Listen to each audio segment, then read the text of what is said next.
I was labeled an ugly high school dropout and disowned by my family of elite doctors. 11 years later, I walked into the grand foyer of my sister's $2 million wedding. My mother stared at me with pure disgust and asked the crowd why a defect was allowed inside. My sister laughed and ordered security to throw me out onto the street. Her new husband stepped forward to demand I leave, but when he saw my face, all the blood drained from his cheeks. I just smiled and told them they had no idea who they were dealing with. Before I continue this story, let me know where you are watching from in the comments below. Hit like and subscribe if you have ever had to prove your worth to a family that treated you like trash. The crystal chandeliers of the historic Grand Estate cast a warm golden glow over the ballroom.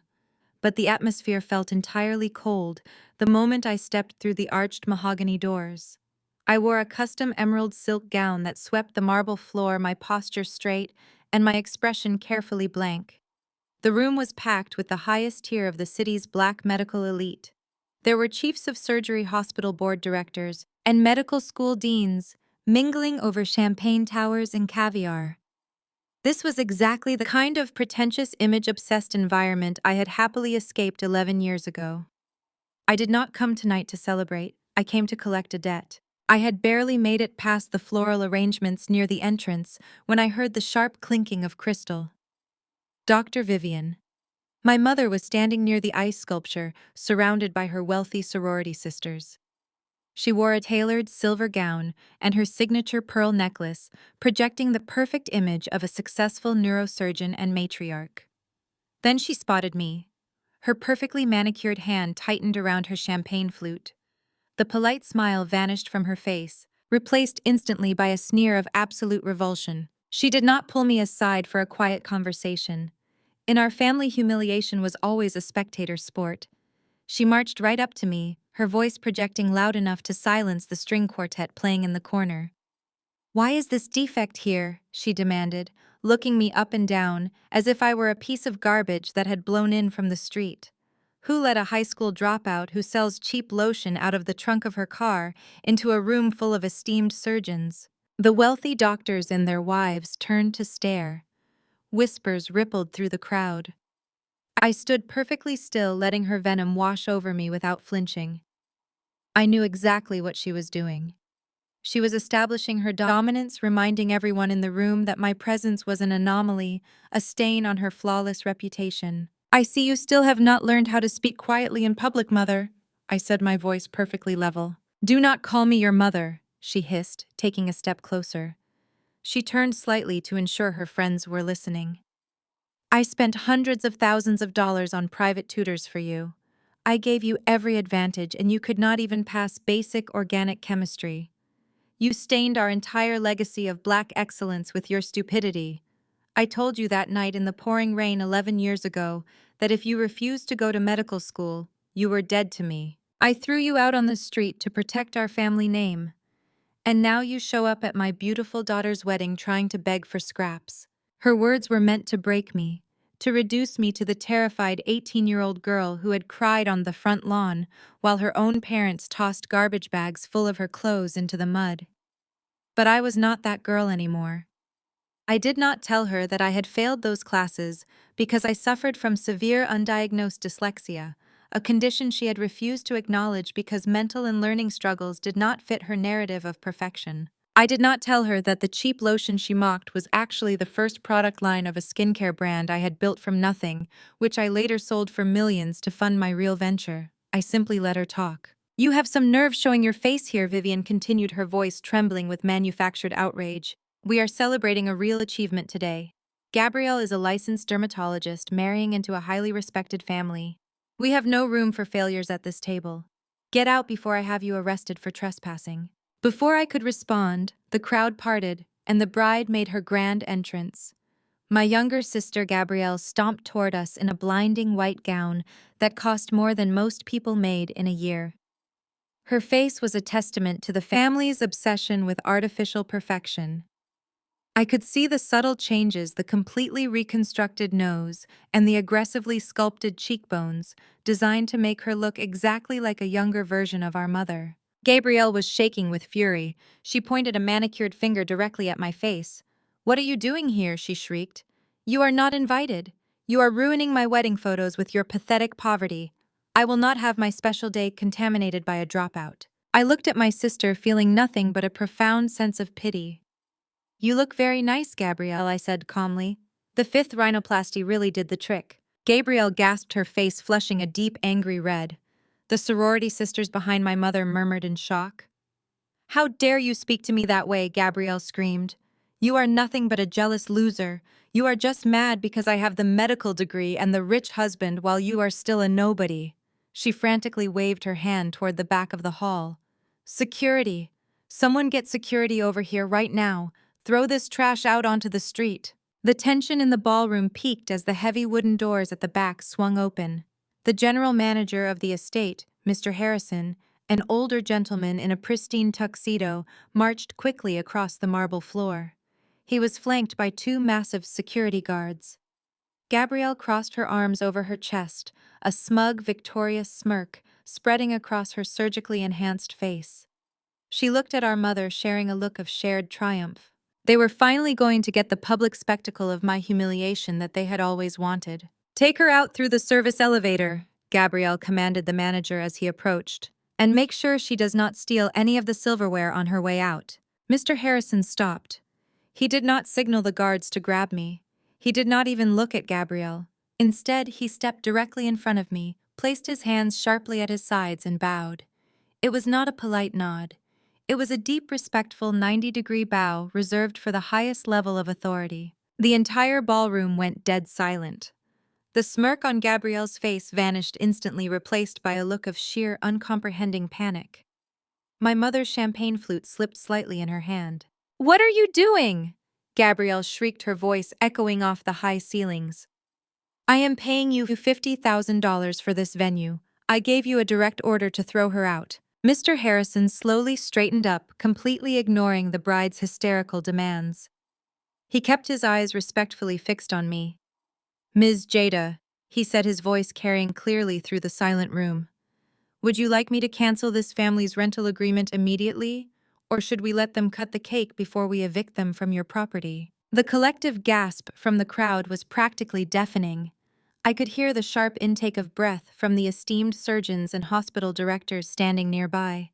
My mother actually stumbled back a step, bumping into one of her friends. "Your property," Vivian stammered, her eyes darting frantically around the room. "What is this man talking about? This is a historic estate. You do not own property. You are a fraud. You paid this man to play a prank on us." I did not raise my voice. I did not need to. I simply raised two fingers in the air. From the shadows near the entrance, my executive assistant stepped forward carrying a sleek leather portfolio. She walked past the stunned guests, ignoring my mother entirely, and handed the portfolio to me. I opened it and pulled out a stack of documents. "I believe you will find the deed to this estate right here, Vivian," I said, tossing the heavy legal packet onto a nearby cocktail table. And just for clarity, Gabrielle did not pay $50,000 for this venue. Her payment bounced 3 days ago. Gabrielle's jaw dropped. "That is a lie," she yelled. I looked to my assistant, who immediately pulled up a digital invoice on her tablet and held it out for my mother and sister to see. I stepped forward, closing the distance between me and the women who had tormented me my entire life. "Your credit was declined, Gabrielle," I stated coldly. "The only reason this wedding is happening right now is because I personally swiped my corporate black card to cover the $200,000 catering and venue cost. I bought this estate 6 months ago through a shell company. You are standing in my living room." Vivian looked like she was going to faint. The reality of the situation was crashing down on her carefully constructed world. The daughter she had thrown away, the daughter she had just publicly mocked, as a penniless failure, was standing in front of her, holding the financial strings of their most important social event. "You are lying," Vivian whispered, though her voice shook with terror. "There is no way you have that kind of money. You sell lotion. You do not have a degree." Before I could explain exactly how I had acquired my wealth, a commotion near the main stage drew our attention. The groom had finally noticed the disruption. Preston Sterling pushed his way through the crowd of doctors. He was a tall, traditionally handsome white man, wearing a bespoke tuxedo, the heir to a prominent medical device manufacturing company. His family's wealth was the crown jewel of my mother's bragging rights. "What is going on here?" Preston demanded, his voice thick with unearned authority. He walked to stand protectively beside Gabrielle. "Who is causing a scene at my wedding?" Gabrielle immediately grabbed his arm, tears of frustration welling in her eyes. "Preston, she is trying to ruin everything. Tell security to get rid of her." Preston puffed out his chest and turned to face me, ready to play the wealthy savior. "How dare you come in here and insult my wife?" he began, raising a finger toward my face. "This woman is—" His voice died in his throat. Preston stopped dead in his tracks. His raised hand began to tremble. I watched as his eyes widened in absolute paralyzing horror. The arrogant posture completely dissolved, and all the blood drained from his cheeks until he looked like a ghost. He took a stumbling step backward, nearly tripping over his own expensive leather shoes. I offered him a terrifying, perfectly polite smile. "Hello, Preston," I said softly. Preston's breathing grew shallow. He looked at me, then at the estate manager, then down at the floor. "You," he choked out, his voice barely a whisper. "What are you doing here?" Gabrielle looked at her new husband in confusion. "Preston, what is wrong with you? Tell them to throw her out. Do you know this trash?" Preston whipped his head around and screamed at his bride with a level of pure panic that shocked the entire room. "Shut up!" he roared, his voice cracking. "Both of you shut your mouths right now before she destroys us."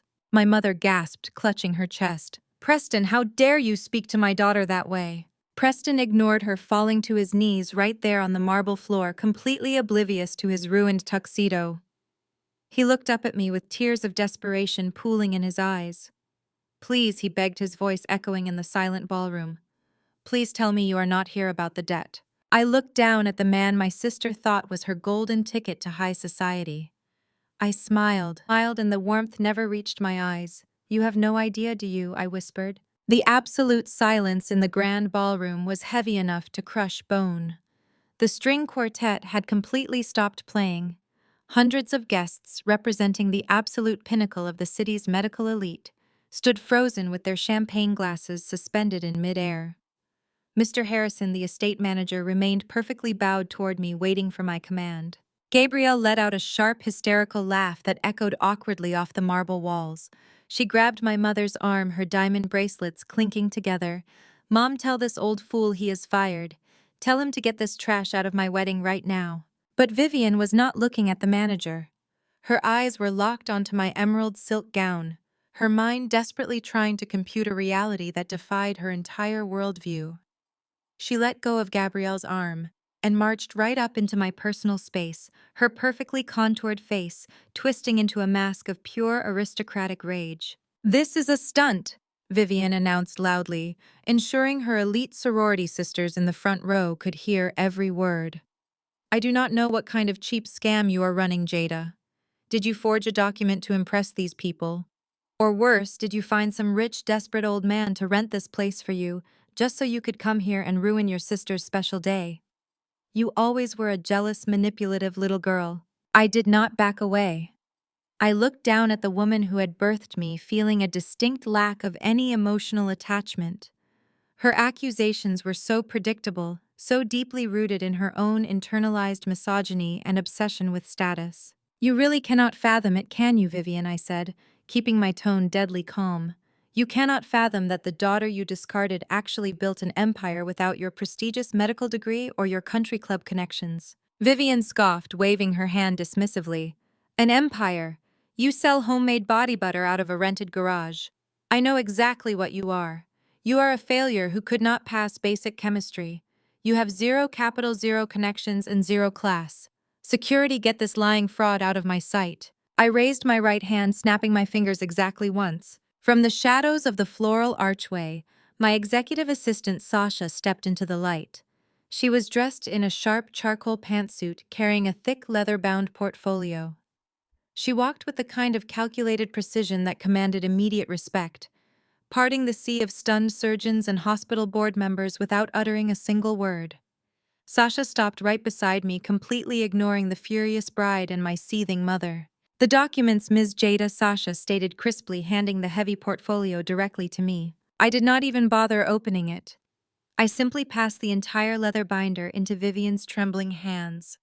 Read it aloud to your friend's mother. Or should I say, read it to your guests, since you are currently trespassing in my living room. Vivian snatched the portfolio, her eyes burning with furious indignation. She ripped it open fully, expecting to find blank papers or a crude forgery. Instead, her eyes landed on the heavy watermarked deed to the historic property. The official seal of the state gleamed under the chandelier light. I watched her perfectly manicured fingernails trace the line where my name, Jada Washington, was listed as the sole proprietor of the $20 million estate. But the financial beating was not over. Sasha reached into her jacket pocket and pulled out a crisp digital printout. She handed it directly to Gabrielle. That is the final invoice for tonight's catering, floral arrangements, and venue staffing, I explained, watching Gabrielle's surgically enhanced jaw drop open. The total comes to exactly $200,000. You will notice the payment method at the bottom of the page. Gabrielle stared at the paper, her breath hitching in her throat. Paid in full, she read aloud, her voice barely a whisper. Paid via corporate black card, ending in 4002. Account holder Jada Washington. The whisper that ripped through the crowd of elite doctors was immediate and devastating. The social hierarchy of the room inverted in a matter of seconds. The wealthy attendees, people who spent their entire lives measuring each other's net worth, were now staring at me with a mixture of shock and newfound respect. Vivian stumbled backward, the leather portfolio slipping from her grasp and hitting the marble floor with a heavy thud. She looked at me as if I had sprouted a second head. "This is impossible," she gasped, pointing a shaking finger at my chest. 11 years ago, you had nothing. I threw your clothes onto the wet grass in garbage bags. You begged me for $50 to take a bus. You were homeless. You had no degree. No one helped you. How did you get this kind of money? I stepped over the fallen portfolio, closing the distance between us, until I could smell her expensive, suffocating perfume. I used the pain you gave me, Vivian. Every time you called me stupid, every time you told me I was a stain on the family legacy, I used it to fuel a fire that eventually bought the very ground you are standing on right now. Gabrielle was hyperventilating, crushing the catering invoice in her fist. She looked around at her perfectly curated wedding reception, suddenly realizing that every sip of champagne her guests took, every bite of caviar they swallowed, was paid for by the sister she had just tried to throw out. "This is a trick!" Gabrielle shrieked, her voice cracking with desperation.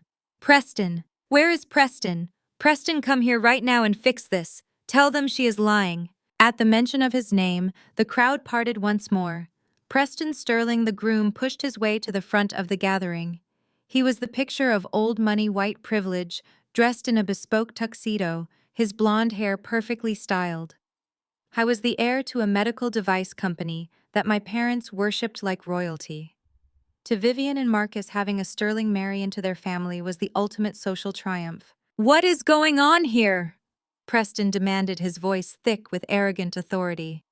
He stomped over to stand protectively beside Gabrielle, wrapping an arm around her waist. "Who is causing a scene at my wedding?" Gabrielle pointed a shaking finger at me.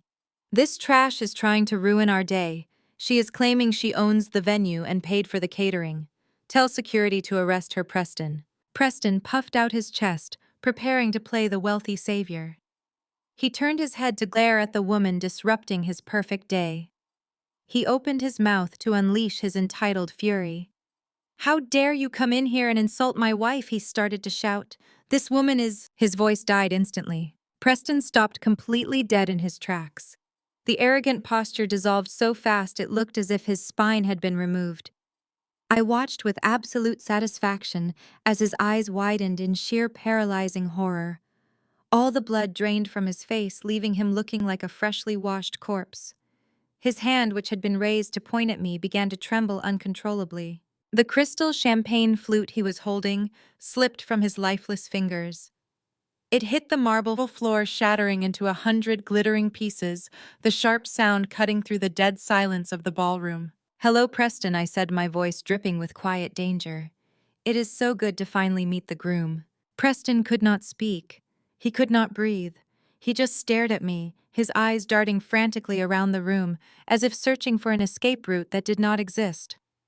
The man my family thought was a billionaire savior was looking at me like I was the Grim Reaper holding his execution order. And as he dropped to his knees, right there in the shattered glass, my sister and my mother realized they had absolutely no idea what was about to hit them. The heavy silence hanging over the ballroom was abruptly shattered by the sharp clacking of heels striking the marble floor with aggressive authority. Pushing their way to the front of the bewildered crowd were Richard and Caroline Sterling. They were the very picture of generational wealth draped in bespoke tailoring and inherited diamonds, radiating that specific brand of old money arrogance that assumes the world will always bend to their will. They took one look at their son, kneeling in the spilled champagne, and immediately assumed I was some sort of violent threat. Caroline marched straight toward me, her face contorted with a mixture of aristocratic outrage and barely concealed racial disdain. "Get away from my son, right this instant!" Caroline demanded, her voice carrying the sharp, commanding edge of a woman who had never been told no in her entire life. She did not even look at the shattered glass or the terrified expression on Preston's face. She only looked at me, her eyes sweeping over my emerald gown with absolute revulsion. "I do not care what little real estate scam you are running. We are the Sterlings. We do not allow uneducated, classless people to ruin our son's blue blood wedding." I stood my ground, my expression perfectly neutral. I watched as my mother, Dr. Vivian, immediately shrunk in the presence of her wealthy white in-laws. Vivian had spent her entire adult life and millions of dollars trying to buy her way into circles like the Sterlings. She had molded Gabrielle into the perfect, acceptable black daughter just to secure this exact marriage. Seeing Caroline furious sent Vivian into an absolute spiral of subservient panic. "Caroline, please," Vivian pleaded, stepping forward with her hands raised in a placating gesture. "We had absolutely no idea she was coming. I swear to you, we cut her out of the family over a decade ago. She is mentally unstable. She has always been a bitter, jealous girl. We are having security remove her immediately so we can proceed with the cake cutting." Caroline turned her piercing glare onto my mother, slicing through Vivian's desperate apologies without an ounce of respect. "Save your breath, Vivian," Caroline snapped, adjusting her diamond tennis bracelet. "We only allowed Preston to marry into your family because you and Marcus hold top executive positions at the hospital. We tolerated the cultural differences and the flashy behavior because we assumed you at least had a handle on your own relatives.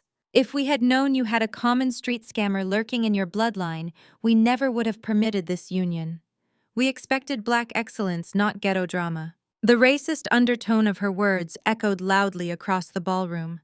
The elite black doctors and surgeons in the crowd shifted uncomfortably, recognizing the brutal reality of their conditional acceptance in high society.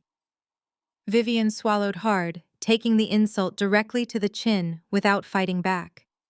She was so desperate to hold on to her proximity to white wealth that she was willing to let Caroline degrade our entire family. "I am so incredibly sorry, Caroline." Vivian stammered, her voice shaking with humiliation. Marcus and I will fix this right now. We will handle it." Richard Sterling stepped forward, positioning himself next to his wife.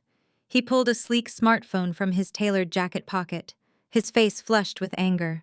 "There is nothing for you to handle, Marcus," Richard said, addressing my father, who was still frozen near the ice sculpture. "My son is on the floor having a panic attack because this lunatic is harassing him. I am calling the police chief directly. He is a personal friend of mine. I will have this woman arrested for trespassing, extortion, and harassment. She will spend the next 10 years in a federal cell for trying to pull a stunt like this on our family." I did not raise my hands. I did not raise my voice. I simply looked at Richard and let a slow, chilling smile spread across my face. "By all means, Richard," I said smoothly.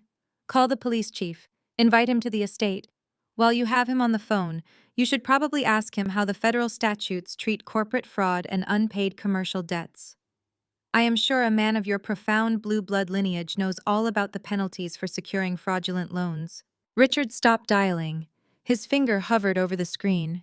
He looked at me, truly looking at me for the first time, and a flicker of uncertainty crossed his arrogant features. "What did you just say to me?" he demanded, his voice dropping an octave. Caroline scoffed, grabbing her husband's arm. "Do not listen to her, Richard. She is just stringing together big words she heard on television." She is a high school dropout. Call the authorities and have her dragged out of here in handcuffs. I want her gone. I want this trash removed from our site so my son can stand up and enjoy his wedding day." They both turned their attention down to Preston, expecting him to rise to his feet, dust off his tuxedo, and join them in their righteous indignation. They expected their son to act like the untouchable elite they had raised him to be. But Preston was not looking at me with anger. He was looking at his parents with a level of absolute unadulterated terror that defied description. He had seen the corporate black card. He had heard the name of my assistant. He knew exactly who I was, and he knew exactly what his parents were doing. They were standing on the deck of a sinking ship screaming insults at the only person holding a life raft. Preston began to shake violently. His chest heaved as he gasped for air, his hands gripping the lapels of his ruined tuxedo. He saw the cold, predatory calculation in my eyes and realized I was going to let his parents dig their own graves right here in front of everyone. Preston frantically grabbed his mother's arm, his fingers digging into her expensive silk sleeve so hard she cried out in pain. He yanked her downward, his face completely devoid of color, sweat pouring down his forehead. He looked at the woman who had just called me classless trash, and he screamed at the top of his lungs, his voice echoing off the crystal chandeliers.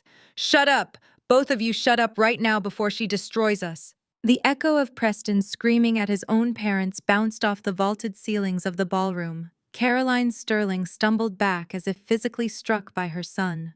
Richard puffed out his chest, his face turning an angry shade of purple, completely incapable of processing this level of disrespect from his heir. But before either of them could utter another word of their old money outrage, Gabrielle lunged forward.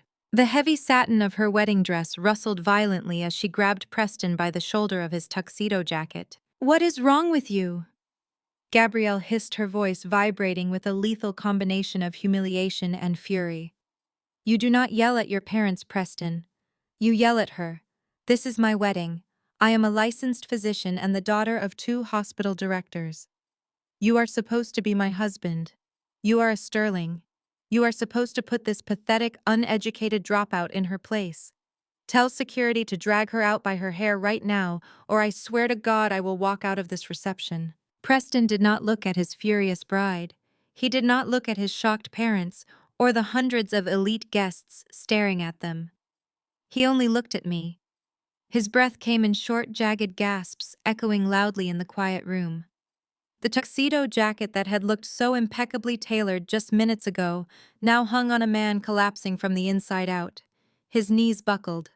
The groom, the so-called white knight of the medical elite, dropped straight down onto the marble floor. He landed hard in the puddle of spilled champagne right at the hem of my emerald silk gown. I was hyperventilating, his hands clawing at his chest as he struggled to pull oxygen into his lungs. The wealthy surgeons and hospital administrators murmured in shock, stepping back to give the collapsing man space. Gabrielle stood frozen, staring down at the man she thought was her golden ticket to high society, completely disgusted by his sudden display of weakness. She kicked his leg with the pointed toe of her bridal heel, ordering him to get up and stop embarrassing her in front of her sorority sisters. I simply looked down at him. A slow, predatory smile spread across my face. I raised my hand and caught the attention of a terrified waiter hovering near the ice sculpture. I plucked a fresh flute of champagne from his silver tray, taking a deliberate, agonizingly slow sip, while the entire room watched. The crisp bubbles danced on my tongue.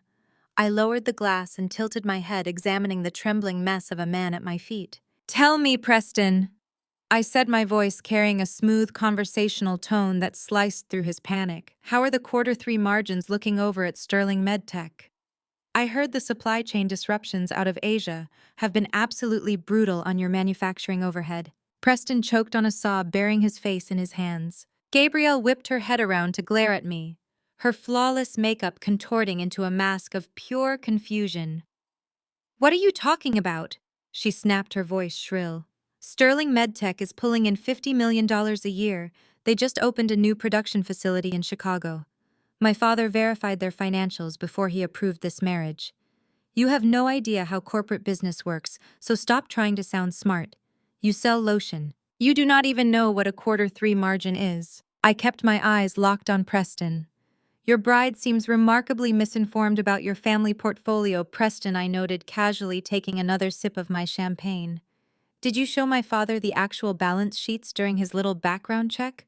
Or did you just show him the heavily redacted tax returns your creative accountant threw together last April? Because when my financial analysts audited your firm 3 weeks ago, they found something completely different. They found a company running on fumes, a desperate CEO cooking the books, and a supply chain that completely collapsed under the weight of sheer incompetence. Caroline Sterling marched forward, her diamond necklace flashing under the chandeliers. How dare you speak about our company that way? She demanded, her voice shaking with upper-class indignation. Our family has built medical devices for 3 generations. We supply hospitals across the entire eastern seaboard. You are a nobody trying to smear our good name because you are jealous of your sister marrying into real wealth. I turned my predatory gaze from Preston to his mother. Real wealth. Caroline is liquid. Real wealth does not require you to leverage your vacation home in the Hamptons just to meet payroll. Real wealth does not force your son to marry a black doctor solely because he thinks her parents' hospital network will bail out his failing enterprise. The collective gasp from the elite black medical community in the room was deafening. My mother, Dr. Vivian, covered her mouth with both hands, her eyes wide with absolute horror. My father, Dr. Marcus, took a staggering step forward, demanding to know what I meant by a bailout. The foundation of their perfect status-obsessed world was cracking wide open, exposing the ugly, desperate truth underneath. They had sold their golden child to a sinking ship, just for the illusion of proximity to white old money. Preston let out a pathetic broken whimper from the floor. Please, he begged, looking up at me with red tear-filled eyes. We can fix it, just give us 30 more days. I swear to you we can restructure the manufacturing department. Do not liquidate us. If you call in the debt today, we will lose everything. We will be out on the street. Please, Miss Washington. Gabrielle dropped to her knees next to him, violently shaking his shoulder. What debt? She screamed, completely abandoning her refined bridal persona. Preston, what debt is she talking about? You told me your trust fund was untouchable. I did not give Preston the chance to explain his massive betrayal. I turned my attention directly to the patriarch of the family, Richard Sterling, who was standing completely paralyzed next to his furious wife. His arrogant posture was entirely gone. He looked like an old, tired man who had just realized he walked right into an ambush he could never fight his way out of. Blue blood wedding, I asked, my voice ringing out with lethal clarity. Then tell me, Richard, why were you crying in my corporate lobby at 8 in the morning yesterday begging for a deadline extension? Richard Sterling opened and closed his mouth like a suffocating fish. The arrogant patriarch suddenly looked frail, his tailored suit unable to hide how his shoulders slumped under the weight of my revelation. He looked around the silent ballroom, his eyes darting toward the exits, trapped by the gazes of the city's most powerful medical professionals. Caroline, however, refused to surrender her aristocratic delusion. She lunged forward, pointing a trembling, diamond-clad finger at my face. "You are a liar!" she shrieked, her voice cracking completely, shattering her refined persona. "Our family has been a pillar of the medical manufacturing industry for 80 years. We are an institution. We have assets you cannot even comprehend. You are a bitter girl making up absurd stories to ruin a wedding you were not invited to." Richard, tell them she is lying. I did not wait for Richard to stutter out a defense. I took a step toward Caroline, my voice echoing clearly. You have $42 million in corporate debt, Caroline. You missed your last 3 payroll cycles. Your primary manufacturing facility is in pre-foreclosure because you have not paid the mortgage since January. And your husband came to my office yesterday morning weeping, begging Vanguard Health Partners to give him 30 days before we liquidate your supply chain. A collective gasp ripped through the crowd. The elite surgeon's hospital board members and my mother's sorority sisters began murmuring furiously. Phones were discreetly pulled out. The social hierarchy was violently realigning itself right there in the ballroom. The untouchable old money white in-laws were suddenly exposed as completely destitute. Gabrielle looked down at Preston, who was still trembling on his knees in the spilled champagne. She grabbed his tuxedo collar and yanked him hard. "Is she telling the truth?" Gabrielle demanded, her voice shrill with mounting hysteria. "Tell me right now, Preston. Are you broke? Did you marry me because you thought my parents were going to pay off your debts? Preston could not even meet her eyes. He just kept shaking his head, sobbing quietly into his hands. His silence was the loudest confession possible. Gabrielle dropped his collar in absolute disgust, stumbling backward as the reality of her fairy tale wedding collapsed. The wealthy white prince she thought she secured was nothing but a desperate beggar looking for a handout from a black medical family. That was when my father decided he had seen enough. Dr. Marcus pushed his way to the center of the confrontation. He stood tall, projecting the intimidating, authoritative presence that made him the most feared hospital director in the state. He could not stand seeing his golden child humiliated, and he certainly could not stomach that the daughter he discarded was the one holding the executioner's axe. Marcus adjusted his silk tie and glared at me with the exact condescension he used the night he kicked me out. "That is quite enough," Jada Marcus bellowed, using his booming boardroom voice to drown out the whispering guests. "You have made your little spectacle. You humiliated your sister and disrespected these people. But you forget who you are talking to. You do not run this family. I do." He turned to Richard and Caroline, offering them a patronizing look of forced solidarity. "Richard, ignore this disobedient child. If your company is experiencing a temporary cash flow issue, my hospital will handle it. We will absorb your debt and structure a buyout. Our medical network generates hundreds of millions annually. We can write a check tomorrow morning to clear this inconvenience and protect our reputation." Vivian visibly exhaled, her tense shoulders dropping. She clutched her pearl necklace, relieved that her husband was stepping in to throw money at the problem and restore their precious social standing. To Vivian and Marcus, every problem could be solved by throwing their medical wealth around and bullying everyone into submission. Marcus turned his furious gaze back to me. "You think you are powerful because you acquired a few bad loans," he sneered, pointing a heavy finger at my chest. "You think you can waltz in here and dictate terms to me. I built a medical empire from the ground up. I sit on the board of the most prestigious surgical centers in this country. I am your father, and I am ordering you to back down immediately. You will transfer the sterling debt to my hospital, and then you will leave this property. You are out of your league." The guests watched with bated breath, expecting me to wither under the patriarch's command. For 11 years, Marcus operated under the absolute certainty that he was the smartest, richest, and most powerful person in any room he entered. He genuinely believed his title as hospital director made him a god among men. He expected me to bow my head hand over the leverage and slink back into the shadows. He wanted to play the grand savior for the Sterling family, proving that black wealth could rescue white failure. I stood perfectly still, letting his booming voice echo and fade against the vaulted ceiling. I did not shrink. I did not blink. I just stared at the man who had traded his own flesh and blood for a pristine reputation. Before I could verbally dismantle his arrogant delusion, a sharp, crisp chime broke the tension. The sound came from the tablet held by Sasha, my executive assistant, who was still standing faithfully by my side. I glanced over at the screen.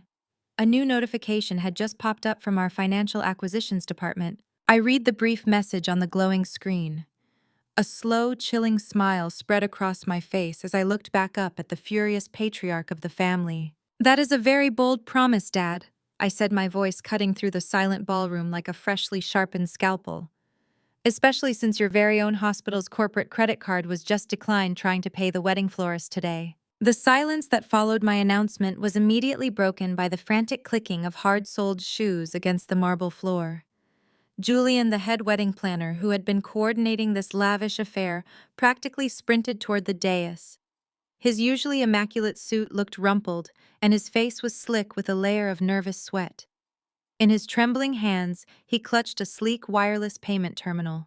I did not want to be the one to deliver the bad news to the most terrifying hospital director in the state, but my words had already forced his hand. "Excuse me, Dr. Marcus," Julian stammered, his voice cracking as he held up the terminal. "I am so sorry to interrupt this moment, but the final payment for the imported floral arches and the secondary catering staff just failed to process. I ran the corporate card you provided on file 3 times.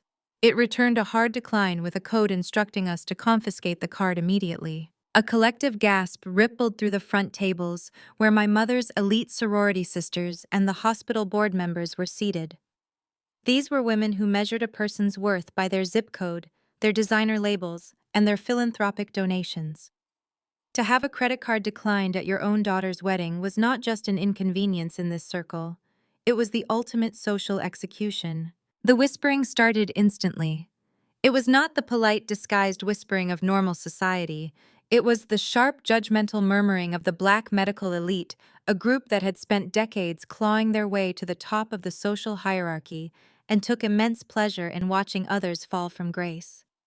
I watched as the women leaned into each other, their eyes darting from Vivian to Marcus. They exchanged scandalized looks that signaled the absolute end of my parents' reign at the top of the social ladder.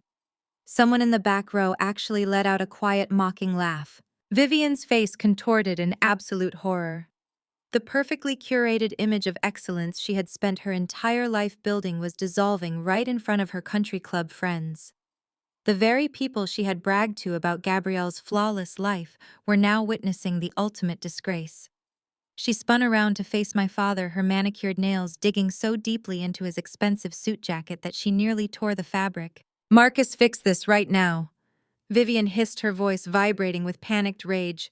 "Call your bank! Call the hospital finance department! Do whatever you have to do, but do not let these people see us being humiliated like some common street trash. Pay this man immediately." Marcus swatted her hands away, his own face flushing a dangerous shade of crimson. He pulled his platinum smartphone from his breast pocket, his fingers jabbing aggressively at the screen. He had spent his entire career using his title as a shield against any form of accountability, and he fully expected to bully his way out of this situation. "It is just a bank error," he barked at Julian, trying to project his usual booming authority. "My hospital network moves tens of millions of dollars a day. A security flag probably triggered because of the high vendor charges.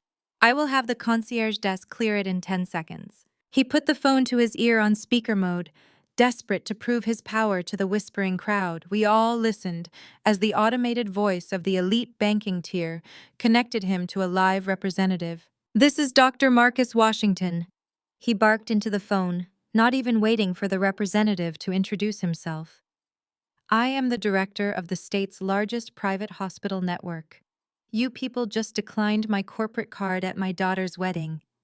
Lift the security hold immediately before I pull my entire institution's funding from your bank." There was a heavy pause on the line. The representative's voice came back completely devoid of the usual fawning customer service tone. "Dr. Marcus, I am looking at your profile now. This is not a security hold. Your accounts have been entirely frozen." Marcus stood completely paralyzed. "What do you mean frozen?" he demanded, his voice cracking slightly. "Run my personal platinum account. Run the joint account I share with my wife." "I am sorry, sir," the banker replied, sounding anything but sorry. "Every account associated with your social security number, as well as the hospital's primary corporate accounts under your authorization, were frozen at 6 o'clock this morning, pending a federal audit and an emergency injunction from the hospital's new primary shareholder. You currently have zero available credit and zero access to liquid funds. Have a good evening, sir." The line went dead. The dial tone echoed through the silent ballroom. Marcus slowly lowered the phone, his mouth opening and closing as he stared blankly at the screen. The man who had ruled his family and his medical staff with an iron fist was suddenly reduced to a powerless spectator in his own life. The reality that he could not even afford the flowers his golden child was standing next to completely broke his arrogant posture. Vivian stumbled backward, clutching her chest as if she were having a heart attack. She looked at her husband, the man whose wealth and title had shielded her from the world, and realized he was completely useless. Gabrielle started crying hysterically, pulling at her veil, screaming that her perfect day was turning into a total nightmare. The Sterling family watched in absolute shock, realizing the wealthy black family they had planned to leech off of was actually going down in flames faster than they were. Julian stood awkwardly holding the declined payment terminal, looking between Marcus and Vivian. "Sir, ma'am, I still need the $40,000 to pay the vendors," Julian whispered, wiping more sweat from his forehead. "If we do not settle this right now, the catering staff is going to pack up the food and walk out." Marcus had nothing to say. He looked at the floor, stripped of every ounce of his pride. Vivian buried her face in her hands, unable to look her sorority sisters in the eye. I took a slow, deliberate step forward, the emerald silk of my gown gliding across the polished marble. I reached into my clutch and pulled out a solid metal card heavier than anything Marcus had ever carried in his wallet. I walked right past my sobbing sister and my humiliated parents, stopping directly in front of the trembling wedding planner. I tapped the heavy metal card against the terminal screen. A cheerful beep echoed through the ballroom, followed by the sound of the receipt printer whirring to life. The transaction was approved instantly. "Keep the change," I said loudly, my voice ringing with absolute crushing authority. "Consider it a severance package for my father." The metallic clink of my credit card, being returned to my hand by the trembling wedding planner, was the only sound that pierced the stunned silence of the ballroom. Then the dam finally broke. The absolute reality of what had just transpired crashed over the hundreds of elite guests. Whispers escalated into frantic and loud conversations. Hospital board members were already stepping away to dial their personal attorneys and wealth managers, desperate to distance themselves from my father's sudden and extremely public financial downfall. The pristine facade of the Washington family, built on decades of country club politics and strategic medical alliances, was burning to the ground right in front of the melting swan ice sculpture. But the true devastation was happening right at my feet. Preston Sterling remained on his knees in the puddle of spilled champagne. His impeccably styled blonde hair was now plastered to his sweaty forehead. Gabrielle stood above him, her custom-imported veil trembling as she took a staggering step backward. She looked at the payment terminal in the wedding planner's hands, then down at the pathetic excuse of a man she had just sworn her life to. "Tell me it is a lie," Gabrielle demanded, her voice dropping into a dangerous and guttural hiss. "Tell me you did not just beg my sister for mercy. Tell me your family is not broke, Preston." Preston looked up at her, his face twisted in a mask of pure cowardice. He grabbed the heavy satin of her wedding dress, treating the expensive fabric like a lifeline. "I am sorry," he sobbed, his voice cracking loud enough for the first 3 rows of guests to hear every pathetic word. "I am so sorry, Gabby. We have nothing left. The manufacturing plants were seized last month. The banks called in the commercial loans. My parents told me to keep smiling and to just get through the ceremony today so we could secure your father's money." Gabrielle violently yanked her dress out of his grip, causing him to fall forward onto his hands. "You lied to me," she screamed, the sound tearing through her perfectly reconstructed vocal cords. "You told me the Sterling Trust Fund was worth $100 million. You told me we were buying a summer home in Martha's Vineyard next week." Preston scrambled back up to his knees, frantically wiping his running nose with the sleeve of his ruined tuxedo. "There is no trust fund," he blurted out, the panic completely overriding any sense of pride or shame. "It is gone. It has been gone for a year. We needed your parents. We needed your father's hospital network to absorb our corporate debt. They said black doctors were always desperate to marry into old white money. My parents said your father would throw millions at us just to have white grandchildren. I had to marry you. It was the only way to save my family from total bankruptcy." The sheer audacity of his confession echoed through the ballroom like a gunshot. The racist, predatory calculation behind their perfect fairy tale romance was laid bare for every black physician and elite socialite in the room to witness. Preston had not married a brilliant dermatologist. He had married a bank account attached to a woman whose parents were crippled by a desperate need for white validation. Caroline and Richard Sterling, who had been shouting insults just moments ago, now stood frozen in silent humiliation as their son exposed their ultimate scam to the very people they had been looking down on. Gabrielle's eyes widened so far I thought they might pop out of her skull. The realization hit her with the force of a runaway freight train. She had spent the last 2 years bending over backward to please the Sterling family. She had tolerated Caroline Sterling's constant microaggressions about her hair, her upbringing, and her culture. She had starved herself, altered her body, and completely erased her own personality to fit the mold of an acceptable and non-threatening black wife for a wealthy white heir. And it was all a massive scam. She was nothing but a financial bailout plan for a destitute family hiding behind a famous last name. "You used me!" Gabrielle shrieked, the pitch of her voice shattering whatever remained of her dignified composure.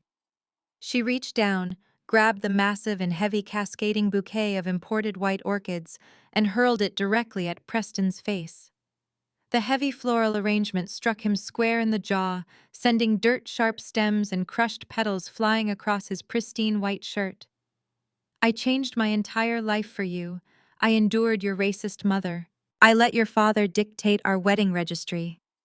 I let you parade me around your country club like a diversity trophy because I thought you were giving me the world. You are nothing. You are a broke, pathetic fraud. Preston curled into a defensive ball on the floor, trying to shield his face as Gabrielle kicked wildly at him with her designer bridal heels. Her carefully pinned hair came undone, dark strands whipping around her face as she completely lost her mind. Dr. Marcus and Dr. Vivian were too paralyzed by the reality of their own frozen bank accounts to even attempt to stop their golden child from having a public violent meltdown. They simply watched in horror as their ultimate social triumph turned into a physical brawl on the dance floor. Gabrielle was gasping for air, her chest heaving as she stared at the absolute wreckage of her entire future. She had no rich husband. She had no wealthy in-laws. And thanks to my sudden corporate intervention, she no longer had her parents' infinite bank accounts to fall back on to fund her lavish lifestyle. She was utterly alone, standing in a rented ballroom that I owned, surrounded by caterers that I had just paid for, married to a man who was tens of millions of dollars in debt. She slowly turned her head away from her sobbing groom. Her furious, tear-filled eyes locked onto me. She saw me standing there in my emerald gown, perfectly composed, holding the absolute financial power she had chased her entire life. Her overwhelming humiliation instantly mutated into a blind, blinding rage. She could not accept that she had been played for a fool by Preston, so she needed a scapegoat. She needed the same reliable punching bag our family had always used whenever things went wrong. She stomped toward me, her hands balled into tight fists at her sides, her bridal gown dragging through the spilled champagne and crushed orchids. "You did this!" Gabrielle screamed, pointing a trembling finger inches from my nose. "You orchestrated this because you are jealous. You are just a dyslexic idiot who could not pass the MCAT, and you hate that I am a real doctor." I stood there in my emerald gown and let the venom of my sister wash over me. The entire ballroom held its collective breath. Hundreds of elite doctors, wealthy socialites, and hospital administrators waited to see how I would react to being publicly branded a dyslexic idiot. Gabrielle was panting heavily, her chest heaving against the tight satin of her ruined wedding dress. She expected me to crumble. She expected the shame of my past academic failures to force my head down, just as it had when we were teenagers. She wanted me to run out of the ballroom in tears so she could reclaim her throne as the undisputed golden child of the Washington family. Instead of crying, I threw my head back and laughed. It was not a polite, socially acceptable chuckle. It was a deep, resonant laugh of genuine amusement that echoed off the vaulted ceilings. The sound sent a visible shiver down my mother's spine. "You are absolutely right, Gabrielle," I said, my voice projecting with crystal clarity across the silent room. "I am dyslexic." I took a slow step forward, forcing Gabrielle to hold her ground. I turned slightly so that my parents and their esteemed colleagues could hear every single word. For 18 years, our mother and father treated my dyslexia like a terminal disease. They treated it like a disgusting stain on their flawless legacy of Black excellence. They threw me out onto the street in the pouring rain because I could not memorize organic chemistry textbooks fast enough to satisfy their aggressive egos. They called me an idiot because my brain could not process medical jargon the way they demanded. I turned my gaze back to my trembling sister. "But here's the beautiful thing about my idiot brain, Gabrielle. It is wired differently. I could not read a medical chart, but I discovered I am exceptionally good at reading financial algorithms. While you were forcing yourself to memorize anatomy to win mommy's approval, I was analyzing market trends. I was studying the supply chain vulnerabilities of corrupt medical manufacturers and the massive debt structures of failing private hospitals. I used my dyslexic brain to build a financial forecasting model that allowed me to short the stocks of dying medical empires. So yes, I am dyslexic. And that exact condition made me a billionaire." Gabrielle swallowed hard, taking a tiny step backward as the crushing weight of my reality began to fracture her delusions. "But let us talk about your brilliance." I continued, my tone shifting from conversational to lethal. Let us talk about what it means to be a real doctor in this family. You stand there in your $50,000 gown screaming about your medical degree as if it shields you from the truth. But we both know you hate medicine. Gabrielle flinched as if I had struck her across the face. Stop talking, she hissed, her eyes darting nervously toward her new parents-in-law and the hospital board members standing nearby. You cry in your car every single morning before your shift starts, I said, raising my voice to ensure the entire room absorbed the information. You hate patient care. You hate the sight of blood. You despise the clinic. You only became a dermatologist because Vivian told you it was the only acceptable path to secure a wealthy husband and maintain your country club status. You sacrificed your entire life just to be a prop in our parents' fake reality. That is a lie, Dr. Marcus roared from the sidelines, desperately trying to protect his favorite child and his own reputation. My daughter is a brilliant physician. She earned her place in my hospital. She earned nothing, Marcus. I fired back, pivoting to face the arrogant patriarch. Do not talk to me about earning a place when I know exactly what you did behind closed doors. I looked at the crowd of esteemed surgeons, making sure I had their undivided attention.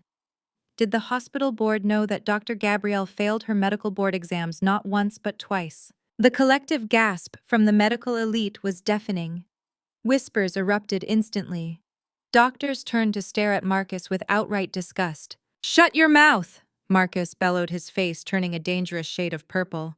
He took a step toward me, but my executive assistant, Sasha, immediately stepped into his path, her hand resting inside her jacket in a clear warning. Marcus froze, suddenly realizing he had no physical power here either. You pulled every string you had, I told my father, shaking my head in pity. You bribed board members, you called in massive favors, and you compromised the integrity of your entire hospital just to scrub her failures from the record. You endangered patient care just to make sure your golden child could keep playing dress up.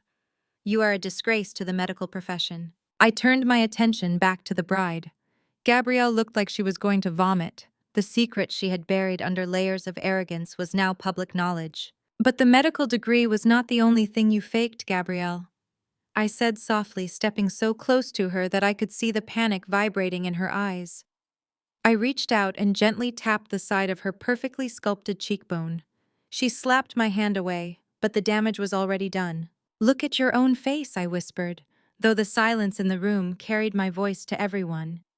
5 plastic surgeries before your 25th birthday. 2 rhinoplasties because Vivian said your natural nose was not refined enough. Cheek fillers. Jaw shaving.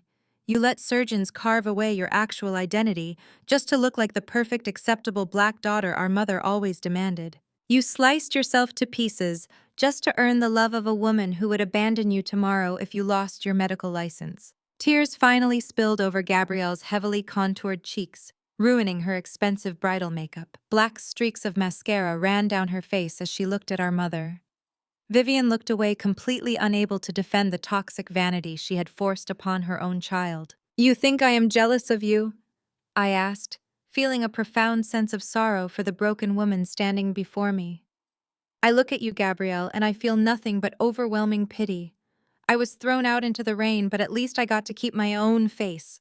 At least I got to keep my soul. You are a prisoner in your own skin, married to a bankrupt fraud, working a job you absolutely despise, all to impress people who do not even care about you. Gabrielle was hyperventilating now. Her hands pulled aggressively at the heavy fabric of her wedding dress, as if she were trying to tear her way out of her own life. She looked wildly around the room, seeing the judgment and mockery in the eyes of the sorority sisters and doctors she had spent years trying to impress. She turned back to me, her chest heaving with desperate, ragged breaths. Who do you think you are? Gabrielle screamed, her voice cracking into a high-pitched wail. You come in here and judge me. You think you are better than us because you made some lucky investments. Who are you to talk to me this way? I did not answer her with words. I opened my emerald silk clutch. I reached inside and pulled out a solid, heavy tungsten business card. The cold metal gleamed under the crystal chandeliers. I took Gabrielle's shaking, sweaty hand and pressed the heavy card flat into her palm. Read it, I commanded. Gabrielle looked down at the metal card.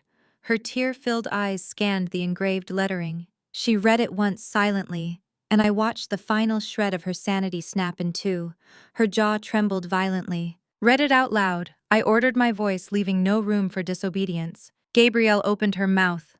Her voice shook so badly it sounded like she was speaking from the inside of a freezing wind tunnel. Jada Washington.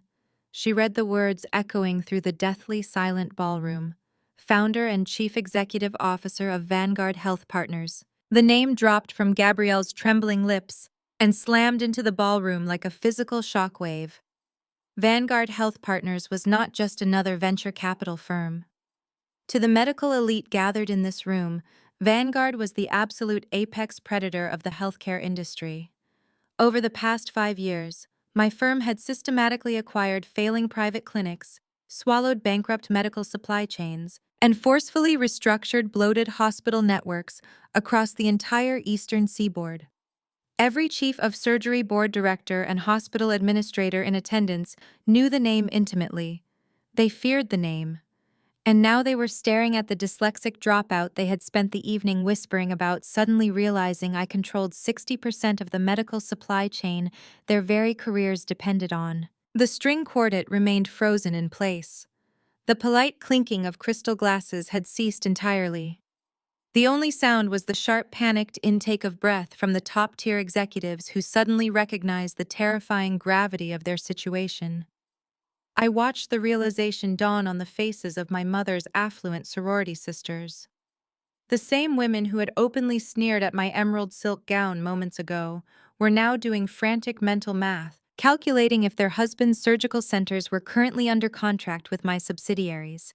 They began stepping backward, physically distancing themselves from my mother, as if her sudden social ruin was a highly contagious disease. Preston did not step back, he crawled forward. The heir to the Sterling medical dynasty, the man my parents had practically worshipped for his blue blood lineage, dragged himself across the champagne-soaked marble floor. He completely ignored his furious bride. He lunged toward me and grabbed the hem of my dress with shaking, sweaty hands. "Please," Preston gasped, his voice cracking into a pathetic, high-pitched whine. "I did not know the buyer was you." The acquisition firm operated through blind trusts. When the commercial banks sold our $40 million debt, they just told us Vanguard had acquired the notes. They told us Vanguard was going to liquidate our manufacturing plants by Friday if we did not pay the balance in full. "Get your hands off my dress," I commanded, my voice dropping to a glacial, uncompromising chill. Preston snatched his hands back, as if the silk had burned his skin, but he stayed on his knees, staring up at me with raw, unfiltered terror. "You have to stop the liquidation," he begged, tears carving clean tracks through the cold sweat on his face. "You stripped our board of directors of their voting rights last week. You seized our logistics centers in Chicago and Atlanta. We have absolutely nothing left to sell. My parents are going to lose their primary residence. Just give me a 30-day extension. I married Gabrielle today, just so her father could secure a bridge loan to pay you off. I can make him wire the money to Vanguard right now. Just tell your corporate lawyers to stop the asset seizure." I looked down at the pathetic man groveling at my feet, then shifted my gaze to his parents. Richard and Caroline Sterling were clutching each other near the floral archway, their aristocratic arrogance entirely obliterated by the public exposure of their financial ruin. They were broke, desperate, and entirely at my mercy. Gabrielle stood perfectly still, her chest heaving as the ultimate humiliation washed over her. Her white knight was a certified fraud, and her entire marriage was nothing but a desperate financial transaction orchestrated to pay a massive debt to the sister she despised. The $50,000 wedding gown she wore suddenly looked like a cheap, tragic costume. "You really thought you could play the system, Preston," I said, making sure every doctor in the room heard the absolute failure of his corporate strategy. "You thought you could leverage your family name to scam a black hospital director into paying off your massive failures. But you underestimated who actually controls the boardrooms you were trying to infiltrate. Vanguard does not grant extensions to fraudulent companies. We dismantle them. Your medical supply empire belongs to me now." The murmurs in the crowd grew louder, shifting from initial shock to a palpable electric fear. Dr. Gregory, the chief of cardiology, who had just been chatting amicably with my father, deliberately turned his back on Marcus and took a decisive step toward my side of the room. The social hierarchy was violently resetting itself. I was no longer the family disgrace. I was the absolute center of gravity in their high-stakes, wealth-obsessed world. My mother Vivian watched her elite friends turning away from her. The veins in her neck pulsed with trapped, helpless rage. She had spent a fortune and sacrificed her own soul to secure her position at the absolute pinnacle of this society, and I had just ripped the throne out from under her without breaking a single sweat. But Dr. Marcus Washington refused to surrender his patriarchal dominance. My father could not handle the sudden shift in power. He had spent his entire life operating under the delusion that he was the absolute authority figure, the untouchable hospital director, who commanded fear and respect from everyone he encountered. He could not accept that the daughter he had thrown away like trash was now the most powerful person in the room. He shoved past a group of terrified bridesmaids, aggressively adjusting his tailored tuxedo jacket. His face twisted into a mask of entitled explosive fury. He stomped to the center of the dance floor, positioning himself directly between me and the sobbing groom. He puffed out his chest, throwing his shoulders back as he attempted to physically intimidate me.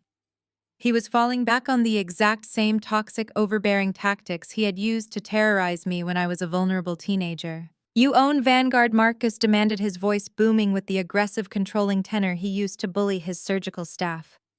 "Good. Then as your father, I demand you forgive Preston's debt right now.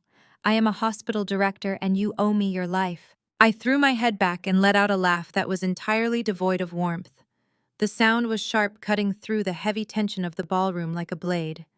I looked at the man puffing his chest out in his custom-tailored tuxedo, surrounded by the opulent floral arrangements of a wedding paid for by my money, and I found his demand absolutely hilarious. "I owe you my life," I repeated, letting the words roll off my tongue so everyone in the room could hear the absurdity of his claim. "You have not been my father since the night you dragged me by my collar to the front door and threw me out into a thunderstorm. I remember it perfectly, Marcus. I remember shivering on the wet grass while you tossed black plastic garbage bags full of my clothes out the window. I remember you standing on the porch looking down at your own 18-year-old daughter and telling me that a failure was not welcome in a house built by medical elites. You told me to change my last name because my learning disability was an embarrassment to your flawless public image. I do not owe you my life. I owe you nothing but the absolute pleasure of watching me dismantle everything you hold dear." Marcus stepped forward, his fists clenched tightly at his sides. The veins in his neck bulged against his starched white collar. He had spent decades ruling his hospital corridors through intimidation, surrounded by residents and nurses who bowed to his every command. He was entirely unequipped to handle a woman who looked him dead in the eye and refused to blink. "You disrespectful, ungrateful child," Marcus bellowed, his voice echoing off the crystal chandeliers above us. "You think because you manipulated a few financial markets that you can speak to me this way. I am the director of the largest private medical network in this state. I control the surgical boards. I control the supply chain contracts for over 40 facilities. If you do not wipe out Preston's debt and transfer those assets to my control right this second, I will make sure Vanguard Health Partners is blacklisted from every hospital within a 500-mile radius." He turned away from me, sweeping his arm outward to address the sea of shocked guests. The crowd consisted of the most powerful black medical professionals in the region, people who had built their wealth by navigating highly competitive and ruthless environments. Marcus looked at his peers, his colleagues, and his subordinates, demanding their absolute loyalty. "Listen to me," Marcus commanded, projecting his voice to the very back of the room. "This woman is a corporate predator. She operates a vulture capitalist firm that buys out struggling clinics and strips them for parts. She is a threat to the integrity of our medical community. I am officially declaring a total boycott of Vanguard Health Partners. Any chief of surgery, any clinic director, and any board member standing in this room who values their career will cancel their contracts with her firm immediately. We will freeze her out of the industry. I will personally see to it that her company is crippled by Monday morning." A wave of uneasy murmuring rippled through the crowd. Some of the older, more traditional doctors nodded in agreement, thoroughly intimidated by my father's aggressive display of power. They had built their careers riding on his coattails, and they knew the cost of crossing Dr. Marcus Washington. I watched as Dr. Gregory, a prominent cardiologist, nervously adjusted his tie and took a step back toward my father, silently signaling his allegiance. My mother, Vivian, suddenly stood a little taller, her face flushing with renewed arrogance. She believed her husband had just regained control of the situation. She believed his booming voice and patriarchal authority had successfully put the defective daughter back in her place. Gabrielle, still clutching her ruined wedding gown, let out a triumphant scoff.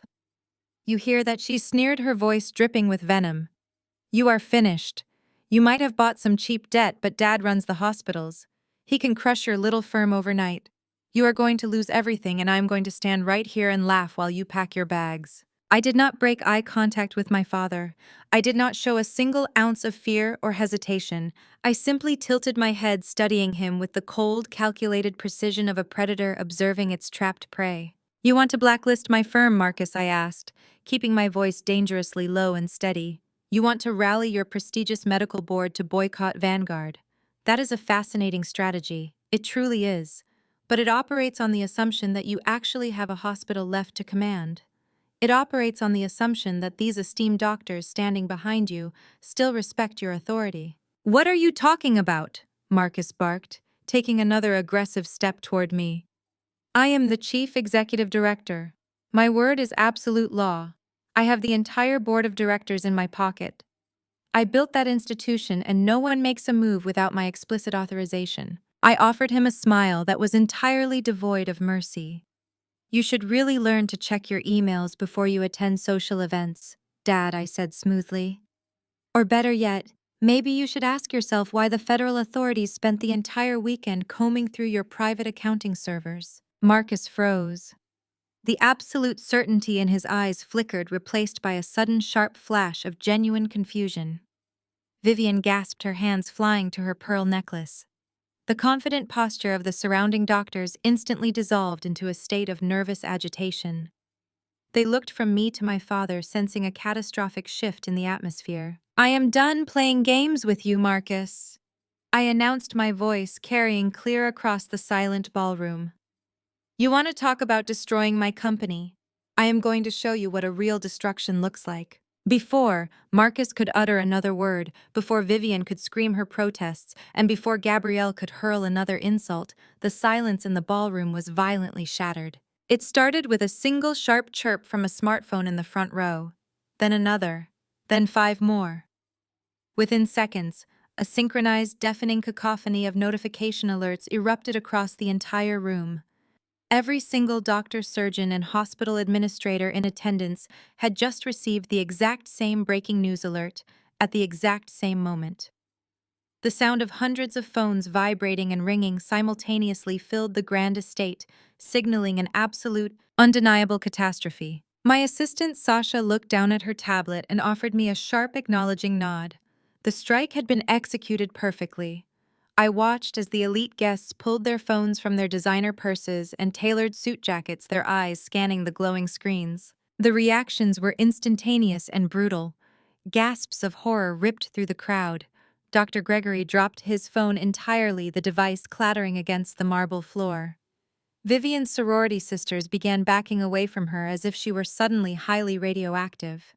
The entire social hierarchy of the room collapsed in a matter of seconds. Marcus frantically reached into his tuxedo pocket and pulled out his own phone. I watched his eyes lock onto the bright red banner of the breaking news headline.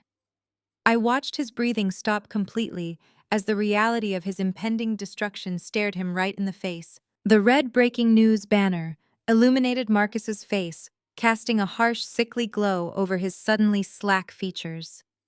All around the ballroom, hundreds of screens lit up the dim, romantic lighting of the wedding reception, creating a sea of digital spotlights. The notification had been pushed simultaneously by 3 major financial and medical news syndicates.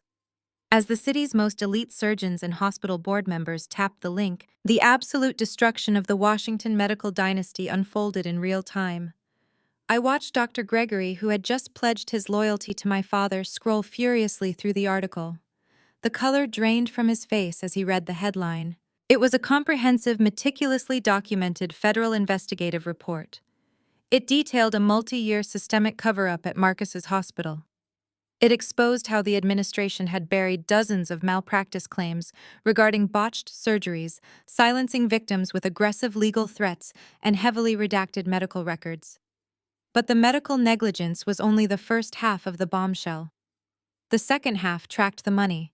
The report explicitly outlined a massive, sophisticated embezzlement ring operating straight out of the hospital's executive finance department, directly linking millions of dollars in missing hospital funds to Dr. Vivian's personal spending accounts. The polite murmurs of the ballroom instantly mutated into a frenzy of panicked, horrified whispers. These were professionals whose own licenses and reputations were now tangentially tied to a sinking ship.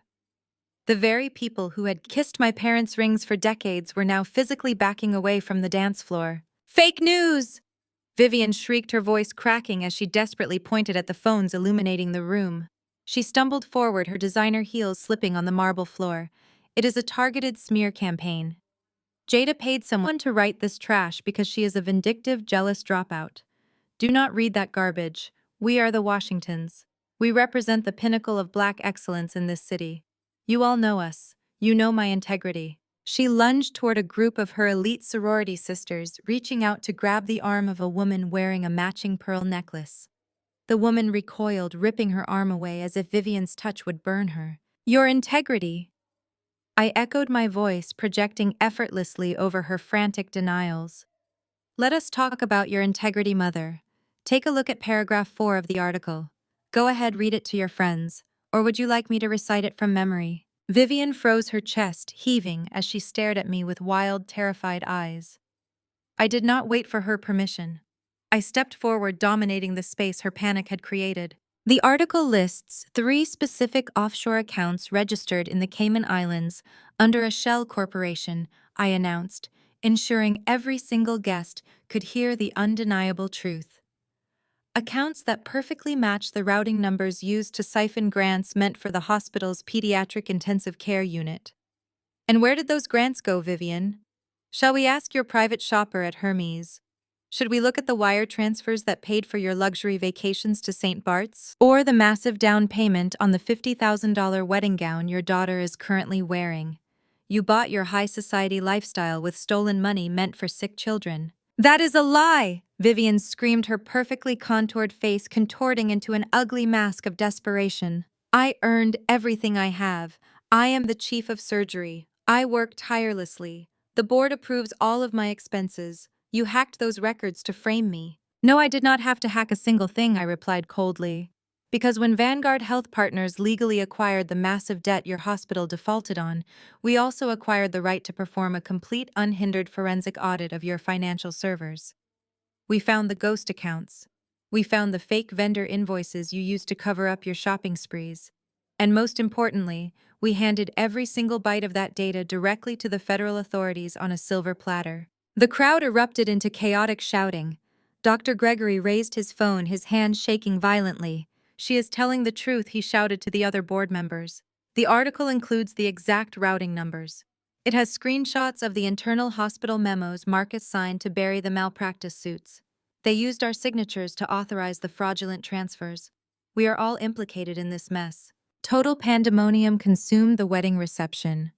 The elite facade was completely annihilated. Richard and Caroline Sterling Preston's wealthy white parents, who had been screaming insults just moments ago, were now sprinting toward the service exit, abandoning their son entirely to avoid being caught in the crossfire of a federal medical scandal. Gabrielle dropped to the floor, pulling at her hair, screaming that her life was ruined. Marcus finally snapped out of his paralyzed state. The patriarch's survival instinct kicked in, but it was far too late. He lunged toward me, his fists clenched, his face a portrait of unhinged fury. He looked like a man ready to commit physical violence against his own flesh and blood. "You destroyed my hospital," Marcus roared, stepping so close I could feel the heat radiating off his furious body.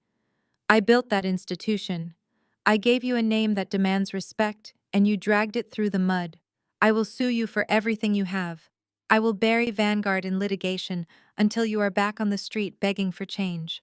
I am still the director. I am still in charge." He raised his hand, pointing a heavy finger right between my eyes. "You are nothing but a defective mistake, and I am going to make you pay for it." Marcus never finished his sentence. A piercing, high-pitched wail suddenly cut through the heavy oak walls of the historic estate.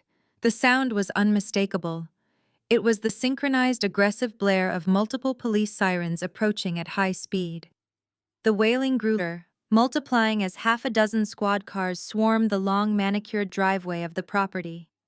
Harsh flashing red and blue lights began strobing through the towering stained glass windows of the ballroom, painting the terrified faces of the guests in alternating colors of panic and dread. Marcus lowered his hand, his mouth hanging open. Vivian let out a blood-curdling scream, collapsing onto a nearby cocktail table. The guests scattered like frightened animals, moving away from my parents as if they were a live grenade. Then came the sound that finally broke the patriarch.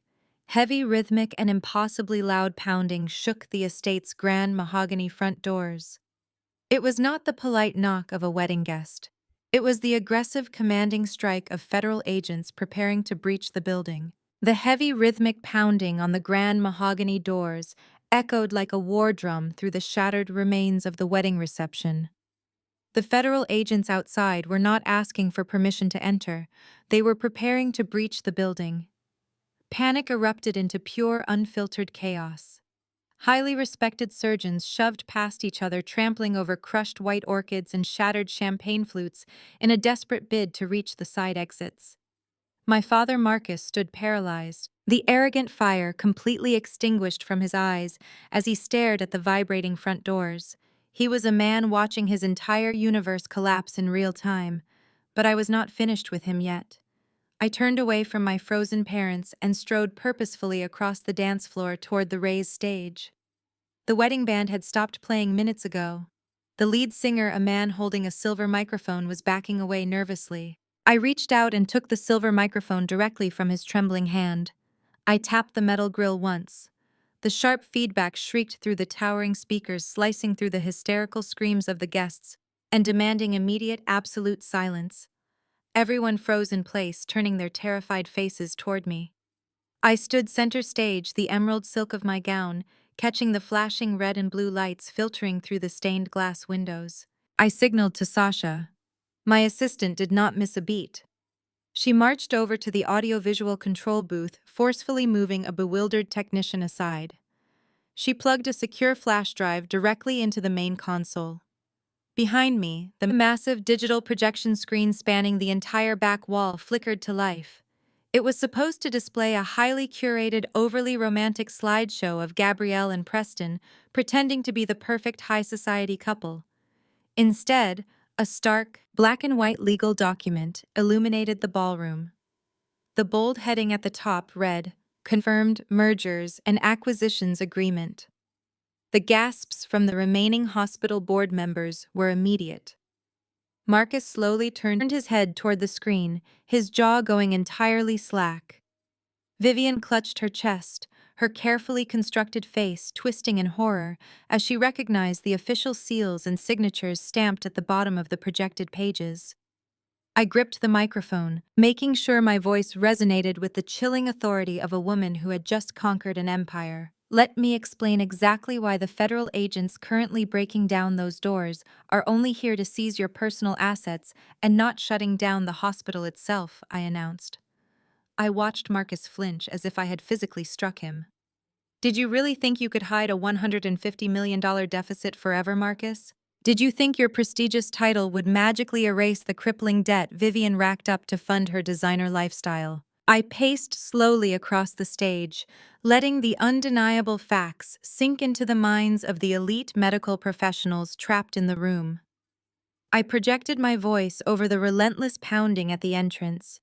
While you were all busy getting dressed for this fraudulent blue blood wedding, the hospital board of directors held an emergency highly classified vote at midnight. They knew the federal investigators were closing in. They knew the embezzlement ring was about to be exposed. The hospital was completely insolvent, facing immediate closure and the permanent revocation of every single medical license attached to its administration. They needed a savior, and they needed one in the middle of the night. I pointed directly at the giant screen behind me. So Vanguard Health Partners stepped in and offered them a lifeline. We executed a hostile takeover while you were sleeping.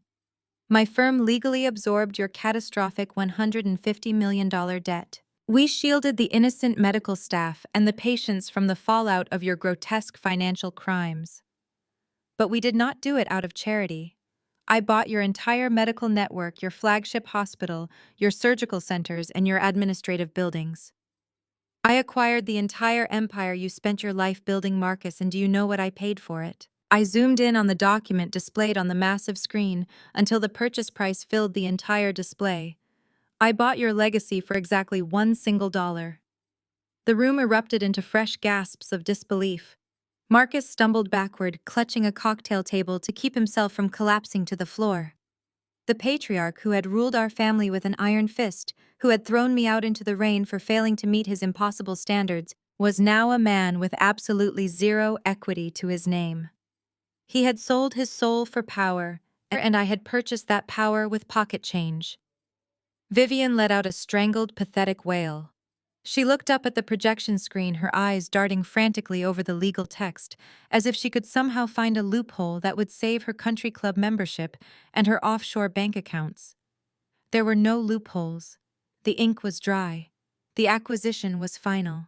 The federal agents outside gave one final, booming warning before the sound of a battering ram struck the heavy mahogany doors. The wood splintered, cracking under the immense pressure of the law finally catching up to their lifelong scam. I lowered the microphone, stepping down from the stage and walking directly toward my mother. Her shoulders shook violently as the reality of her total destruction settled over her. She had spent several decades humiliating me, tearing me down, and making sure everyone knew I was the defective child. Now she was staring into the eyes of the woman who held the deed to her entire existence. I stopped inches from her terrified face, my expression completely void of mercy. I looked directly at Vivian, letting her feel the absolute, unrelenting, suffocating weight of my complete power. "You do not own a hospital anymore, Mother," I whispered with lethal, uncompromising calm. "You work for me." Vivian stared at me, her chest heaving as the absolute finality of my words crushed the remaining breath from her lungs. The pristine, untouchable chief of surgery, the woman who had spent decades reigning over high society with absolute terror, completely disintegrated right in front of my eyes. Her perfectly manicured hands began to tremble violently. The rigid, aristocratic posture she wore like a suit of armor collapsed, leaving her looking small, fragile, and utterly desperate. She looked frantically around the room, making eye contact with the few remaining hospital board members and her elite sorority sisters. She was searching for a lifeline, a sympathetic face, anyone who would validate her power in the face of my corporate takeover. But there was absolutely nothing. The people she had spent millions of stolen dollars to impress were actively turning their backs, checking their phones for exit routes, terrified of being caught in the blast radius of her federal embezzlement scandal. When Vivian realized she had no audience left to command, her survival instinct initiated a sickeningly flawless pivot. The haughty, disgusted glare she had worn all evening vanished instantly, replaced by a flood of dramatic, glistening tears. Her lower lip quivered with practiced perfection. She dropped to her knees, not entirely to the floor, but just enough to simulate a woman broken by the heavy, unfair burdens of life. She reached out with shaking arms, her hands grasping desperately at the emerald silk of my gown, as if I were her only salvation. "Jada, my beautiful, brilliant Jada!" Vivian cried out, her voice cracking with manufactured anguish. "You have to understand why I did all of this. You have to understand the immense suffocating pressure I was under." I looked down at her, my expression utterly detached. I did not pull away from her grip, wanting to let her perform her entire desperate monologue for the remaining guests to witness. "It is not easy for us." Jada, Vivian sobbed, her voice echoing loudly in the cavernous, half-empty ballroom. "Do you know what it took for a black woman to become chief of surgery in a medical system built by and for wealthy white men? Do you know the sacrifices I had to make, the constant crushing scrutiny I had to endure just to secure a seat at their table? They were always waiting for me to fail. The old money families, like the Sterlings, were always looking for a reason to tear our family down and replace us with one of their own. I had to be ruthless. I had to demand absolute unwavering perfection from you and your sister, because the world out there does not give Black women second chances. We have to be twice as good just to get half the respect. She pressed a hand to her chest, playing the ultimate card of maternal sacrifice. I pushed you so hard because I was terrified for you. When you brought home those failing grades when you struggled with your reading, I panicked. I thought society would chew you up and spit you out. I was trying to toughen you up for a cruel, unforgiving world. Everything I did, even the harsh words, even the strict discipline, it was all born out of a mother's fierce, desperate love. I wanted to protect you from the very people who are standing in this room tonight. The sheer audacity of her performance was almost impressive. Marcus stood a few feet away, his jaw hanging slack, as he watched his ruthless wife morph into a weeping martyr.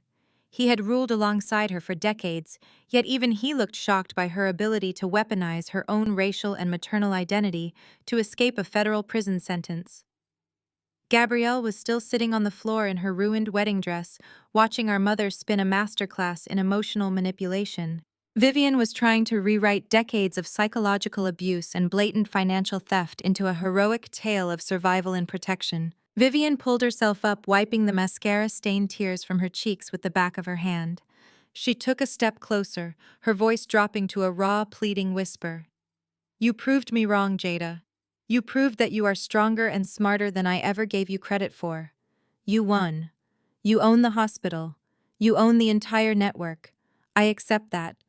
But please, as your mother, I am begging you not to strip me of my dignity completely. Let me keep my title.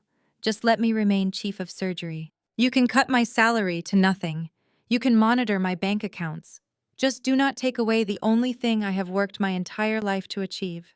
Do not humiliate me in front of the medical board by taking my badge. She closed the final gap between us, throwing her arms around my shoulders in a sudden suffocating embrace. It was the first time she had hugged me in over a decade. Her expensive, heavy perfume filled my senses, bringing back a rush of childhood memories filled with constant anxiety and a desperate need for her approval. She pulled me close, pressing her face against my neck. Her tears wet my skin, but her voice was entirely steady when she whispered directly into my ear, completely hidden from the crowd. We are family, Jada. Vivian hissed softly, the underlying threat woven seamlessly into her plea for mercy. You do not destroy your own blood. We are surrounded by sharks who want to see us fall. Family protects each other. You keep my secret from the feds. You let me keep my title, and we can rule this entire city together. I will make sure everyone respects you. Just protect your mother. I stood rigidly in her embrace, letting her hollow words ring in my ears. I felt the desperate clinging weight of a woman who had never loved me, a woman who only saw me as a potential shield against a federal indictment. She really believed that playing the victim card, mixed with a quick appeal to familial loyalty, would somehow erase 11 years of absolute exile. She believed I was still that broken 18-year-old girl desperate for a single ounce of her affection. I slowly brought my hands up and placed them firmly on her shoulders. I pushed her back, breaking the embrace with a swift, decisive motion. I looked her dead in the eye, watching the false hope flicker and die across her tear-stained face. Protect you, I asked, my voice carrying a lethal, icy calm. I reached into the hidden pocket of my emerald gown and pulled out my smartphone. I unlocked the screen and opened an audio file I had saved in a secure encrypted folder for over a decade. I walked over to the nearest wedding band speaker, bypassing the panicked sound technician, and plugged my phone directly into the ballroom's primary audio jack. I turned back to my mother, holding her terrified gaze. Let us hear exactly how much you protected me 11 years ago. I tapped the screen of my smartphone.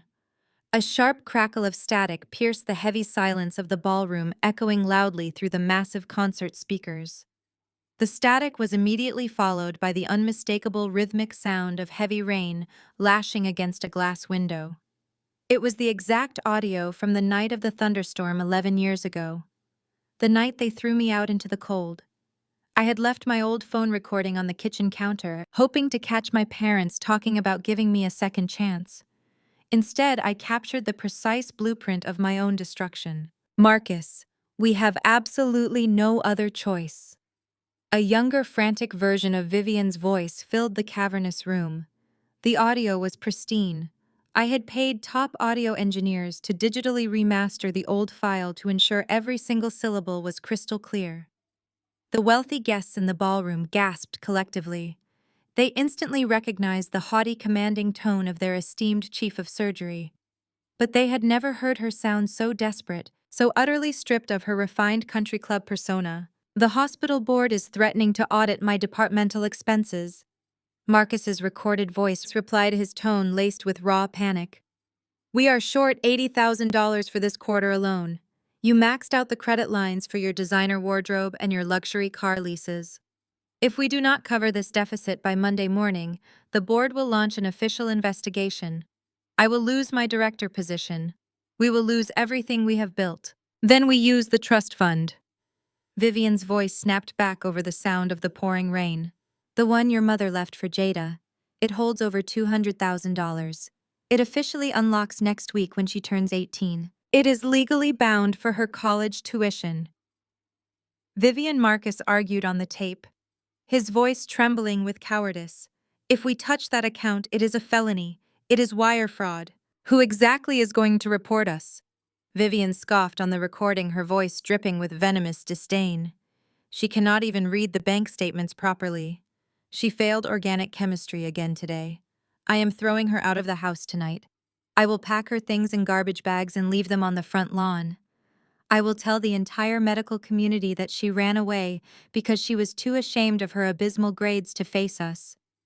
Once she is out of the house and living on the street, I will simply forge her signature. I will transfer the entire $200,000 directly into our joint corporate account. The real Vivian, the one kneeling in her expensive gown on the ballroom floor, let out a strangled, breathless choke. She covered her ears with her shaking hands, shutting her eyes tightly, as if she could somehow block out the sound of her own voice broadcasting her ultimate sin to the entire medical elite. But the recording was unrelenting. We need that money to survive, Marcus the recorded. Vivian continued, her tone turning cold and calculated. Gabrielle is rushing for the top sorority chapter next week. She needs the down payment for that luxury sport utility vehicle if she is going to impress the legacy families. My elite country club dues are 6 months in arrears. If the other doctors find out we are secretly broke, we will be permanently blacklisted from the social registry.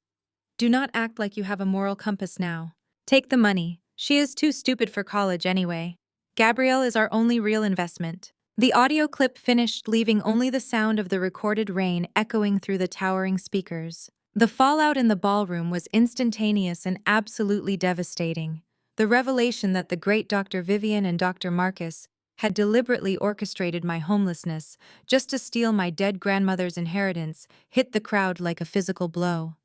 The elite black surgeons and hospital administrators who had respected my parents for decades recoiled in absolute disgust. To steal from your own child, to forge a vulnerable teenager's signature, just to pay country club dues and buy a luxury car was a crime, so repulsive that it permanently eradicated whatever tiny shred of social standing they had left in this city. Gabrielle, who was still sitting in the ruins of her $50,000 wedding gown, slowly turned her head to look at our parents. Her surgically enhanced face was completely drained of color. The ultimate golden child, the sister who had spent her entire life believing she was naturally superior, had just realized that her entire existence was funded by my stolen inheritance. Her designer clothes, her elite sorority rush fees, her luxury cars, and her expensive medical school tutors were all paid for by the money my grandmother had specifically set aside for me. Gabrielle was not a self-made success story. She was a walking, talking monument to massive financial fraud. Mom. Gabrielle whispered, her voice cracking as a fresh wave of horrified tears spilled over her cheeks. You stole from her to buy my car. You threw her in the rain so you could afford my sorority fees. You told me she abandoned us. You told me she was a disgrace who ran away to punish us. Vivian could not even look at her favorite daughter. She remained curled on the marble floor, weeping uncontrollably, completely destroyed by the brutal public exposure of her deepest, darkest secret. Marcus stood frozen near the center of the room. The powerful, imposing hospital director looked like a hollow, empty shell. His jaw hung slack. He stared blankly at the massive projection screen, completely paralyzed by the realization that he was going straight to federal prison for wire fraud and embezzlement. I stepped forward, my posture perfectly straight, feeling the immense liberating weight of absolute vindication. I did not shed a single tear. I had done all my crying 11 years ago on that wet, freezing lawn.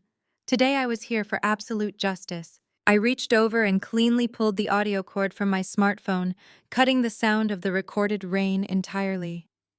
The sudden silence in the room was sharp and deeply expectant. I looked directly at the two people who had brought me into this world only to throw me to the wolves. Dr. Vivian, Dr. Marcus. I said, my voice carrying the unquestionable lethal authority of a corporate conqueror. As the new chairman of the board for your hospital network, you are both terminated effective immediately for gross misconduct. The final syllable of my sentence hung in the air, just as the grand mahogany doors at the front of the estate finally gave way with an ear-splitting crack. Federal agents flooded the lobby, their tactical boots stomping over scattered white rose petals. But before they reached the ballroom, a different explosion erupted at my feet. Richard Sterling, the aristocratic patriarch who just minutes ago had threatened to have me arrested, realized his golden parachute had disintegrated. He watched Marcus and Vivian freeze in the headlights of their impending federal indictments, and the math finally clicked in his old money brain. The black medical empire he planned to leech off of was completely gone. There would be no bailout. There was only Vanguard Health Partners, and I held every single note of their crushing debt. Richard did not comfort his weeping son. He did not check on his terrified wife. The pristine facade of the untouchable white elite evaporated in the blink of an eye, replaced by the raw, animalistic desperation of a man about to lose his country club membership. He grabbed Caroline by the wrist, dragging her forward until they both stood trembling before me. Ms. Washington. Richard gasped, his face slick with panic. He completely abandoned his condescending tone, his voice pitching into a pathetic whine. You have to listen to me. We had absolutely no idea how deep the financial rot went. We are innocent bystanders in all of this. Caroline nodded frantically, the diamonds on her neck shaking as she abandoned her racist arrogance. Yes, we swear to you. We are not involved in the day-to-day operations of Sterling MedTech. We do not look at the ledgers. I tilted my head. You are the majority shareholders, I reminded them coldly. Your names are on the commercial leases my company now owns. That was all, Preston, Richard shouted, throwing his hands toward his son, who was still kneeling on the marble floor. Preston is the CEO. He authorized the reckless expansion. He signed those disastrous supply chain contracts. We are victims of his incompetence. Preston slowly lifted his head. His tear-streaked face twisted into a mask of pure disbelief. Dad, he choked out. What are you doing? I am protecting our legacy. Richard spat back, glaring down at his own flesh and blood with absolute disgust. I am not losing the Hamptons estate because you could not figure out how to run a manufacturing plant. Richard turned his desperate, pleading eyes back to me. Take his shares, Ms. Washington. Liquidate his personal accounts. Seize his penthouse in the city. We will vote him out as CEO right now. Just please, I am begging you, leave our primary residence out of the asset forfeiture. Take everything from him. Just let us walk away clean. A guttural, animalistic scream ripped out of Preston's throat. The sophisticated, Ivy League-educated groom completely shattered. The realization that his own parents were offering him up as a sacrificial lamb broke his mind. He scrambled up from the floor, his ruined tuxedo dripping with champagne and dirt. You forced me to take those loans, Preston roared, lunging directly at his father. You made me expand the company so you could keep funding your gambling debts and Mom's shopping sprees. You told me to marry this woman today just to steal her family's money. Preston tackled his father with blinding speed. The two wealthy blue blood men crashed heavily onto the catering table, sending silver platters and tiered crystal cake stands crashing to the floor. The illusion of their refined upper-class superiority was completely obliterated as they brawled in the spilled frosting and broken glass, like desperate thugs fighting over a scrap of meat. Richard swung a heavy fist connecting squarely with Preston's jaw. Preston retaliated, tearing his father's expensive suit jacket and slamming him back against the marble pillars. Caroline shrieked hysterically, swinging her heavy designer purse and repeatedly striking her own son in the back of the head, screaming at him to let his father go. I stood perfectly still, watching the violent implosion of the white elite family my mother had worshipped for years. Vivian and Marcus had sold their souls, abused their own daughter, and committed federal crimes just to secure a seat at a table with these people. Now that very table was smashed to pieces, covered in blood frosting and absolute disgrace. The federal agents burst into the ballroom, shouting commands as they immediately moved to separate the bleeding, fighting Sterlings, while another squad surrounded my paralyzed parents. In the midst of the absolute chaos, I saw a flash of white satin moving quickly near the perimeter of the room. Gabrielle, my sister, had watched her billionaire groom get exposed as a bankrupt fraud. She had watched her parents get terminated and cornered by federal authorities. She had watched her prestigious new in-laws physically assault each other over money. The golden child was trying to make a run for it. She gathered the heavy layers of her $50,000 wedding gown, kicked off her bridal heels, and sprinted toward the side exit leading to the gardens. She thought she could just slip away, file for a quick annulment tomorrow, and pretend none of this ever happened. She did not make it to the door. A tall man in a sharp navy suit stepped out from the shadows of the exit corridor, blocking her path entirely. It was my lead corporate attorney. He reached into his briefcase and pulled out a thick, legally binding document with a bright blue sticky note attached to the front page. He held the document out, blocking Gabrielle's escape route. "Hold on a moment, Dr. Washington," my lawyer said, his voice calm, but carrying the heavy weight of impending doom. "Before you leave, I have a quick question. Did you actually read the prenup you signed this morning?" Gabrielle stopped dead in her tracks, her bare feet slipping slightly on the slick marble floor. The heavy layers of her ruined bridal gown bunched around her legs like a beautiful, expensive trap. She stared at my lead corporate, Mr. Davis, her chest rising and falling in rapid, terrified pants. The chaotic symphony of federal agents shouting orders and the Sterling family physically tearing each other apart in the background faded into a dull roar. All of Gabrielle's attention was hyper-focused on the bright blue sticky note attached to the thick legal document in my lawyer's hands. "Read it," Gabrielle scoffed, her voice shaking with a desperate defensive arrogance. Of course I read it. Caroline Sterling had her elite family lawyers draft it last month. She told me it was a standard old money asset protection agreement. She said I needed to sign it to prove to the Sterling Family Trust that I was not a gold digger trying to steal their generational wealth. I signed it this morning while getting my hair done. It protects Preston's assets from me in the event of a divorce. Why would I care? I have my own money. I have my parents' money. Mr. Davis offered a smile that contained absolutely zero warmth. He adjusted his navy suit jacket and flipped the document open to the page marked by the blue sticky note. He cleared his throat, ensuring his voice carried over the din of the ruined reception. "That is a fascinating interpretation of this contract, Dr. Washington," Mr. Davis said smoothly, "because that is not what this document says at all. You see, the Sterlings did not draft this to protect their assets from you. They do not have any assets left to protect. They drafted this to protect themselves from their creditors. Specifically, they drafted this to shift their massive catastrophic liabilities directly onto you and your wealthy medical family." Gabrielle blinked, her surgically perfected face twitching. "What are you talking about?"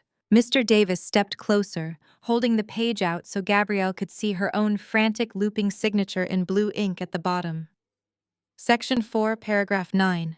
He recited from memory, his voice slicing through her denial. "In your absolute desperation to secure the prestigious Sterling last name, you waived your right to independent legal counsel. You signed a binding clause that stipulates upon the legal execution of this marriage, you accept full joint and severable liability for all corporate and personal debts held by your spouse." The air seemed to completely evacuate the ballroom. Gabrielle's eyes darted frantically over the dense legal jargon, her mind struggling to translate the words into the horrific reality they represented. "Let me simplify it for you," I called out, stepping up to stand beside my attorney. I looked at the sister who had spent her entire life stepping on my neck to elevate herself. "You wanted to be part of the white elite so badly, Gabrielle. You wanted to parade a blue-blood husband around the country club to make all of Mother's friends jealous. You wanted the status so desperately that you signed a contract without even letting a lawyer look at it. You just married a man who is $40 million in debt. And because you signed that piece of paper, his debt is now legally your debt. Vanguard Health Partners owns your husband, which means Vanguard Health Partners now owns you. A sound escaped Gabrielle's throat that did not even sound human. It was a visceral, gut-wrenching wail of pure agony. The realization hit her with the crushing force of a concrete wall. She was not a wealthy socialite. She was not the triumphant bride. She was a human shield that the Sterling family had strategically positioned to absorb the financial explosion they knew was coming. Caroline Sterling had smiled in her face, called her family, and handed her a pen that signed away her entire future. Gabrielle dropped straight to her knees, the heavy satin of her dress pooling around her like a deflated parachute. She gripped her own hair, pulling at the elaborate bridal styling until the expensive pins snapped and scattered across the marble. "No!" Gabrielle shrieked, her voice cracking into a hysterical, blood-curdling scream. "No, this is illegal! It is fraud! I am a doctor. I am a Washington. I am not paying for his failing company. Mom, Dad." She spun around on the floor, crawling frantically toward where Vivian and Marcus stood paralyzed near the ice sculpture. Federal agents were actively taping off the catering exits, but Gabrielle did not even notice them. She grabbed the hem of her father's tuxedo pants, weeping uncontrollably. "Dad, you have to fix this," Gabrielle sobbed, looking up at the man who had always used his wealth to erase her mistakes. "Call your lawyers. Call the best divorce attorneys in the state. I want an annulment right now. I want to sue the Sterlings for fraud. Drain the hospital's legal fund if you have to. Just get me out of this contract before Jada seizes my bank accounts." Marcus looked down at his golden child. The arrogant patriarch, the man who had bribed medical boards and buried malpractice suits just to keep a crown on his daughter's head, slowly shook his head. His eyes were hollow, empty, completely devoid of the terrifying authority he had wielded for decades. "I cannot," Marcus whispered, his voice trembling with the absolute shame of a broken king. "What do you mean you cannot?" Gabrielle screamed, beating her fists against the floor. "You are the director of the hospital. Write a check." Vivian collapsed next to her daughter, wrapping her arms around Gabrielle's shaking shoulders. Vivian's mascara was smeared across her cheeks, her expensive pearl necklace hanging crookedly. "We have nothing left. Gabby." Vivian choked out the bitter truth, finally spilling from her lips. "Jada fired us. The federal government froze our accounts this morning. The bank cards are declined. The hospital is gone. We cannot hire a lawyer. We cannot even afford to pay for the car that brought us here tonight. We are completely broke." Gabrielle stared at her mother, her mouth opening and closing in silent horror.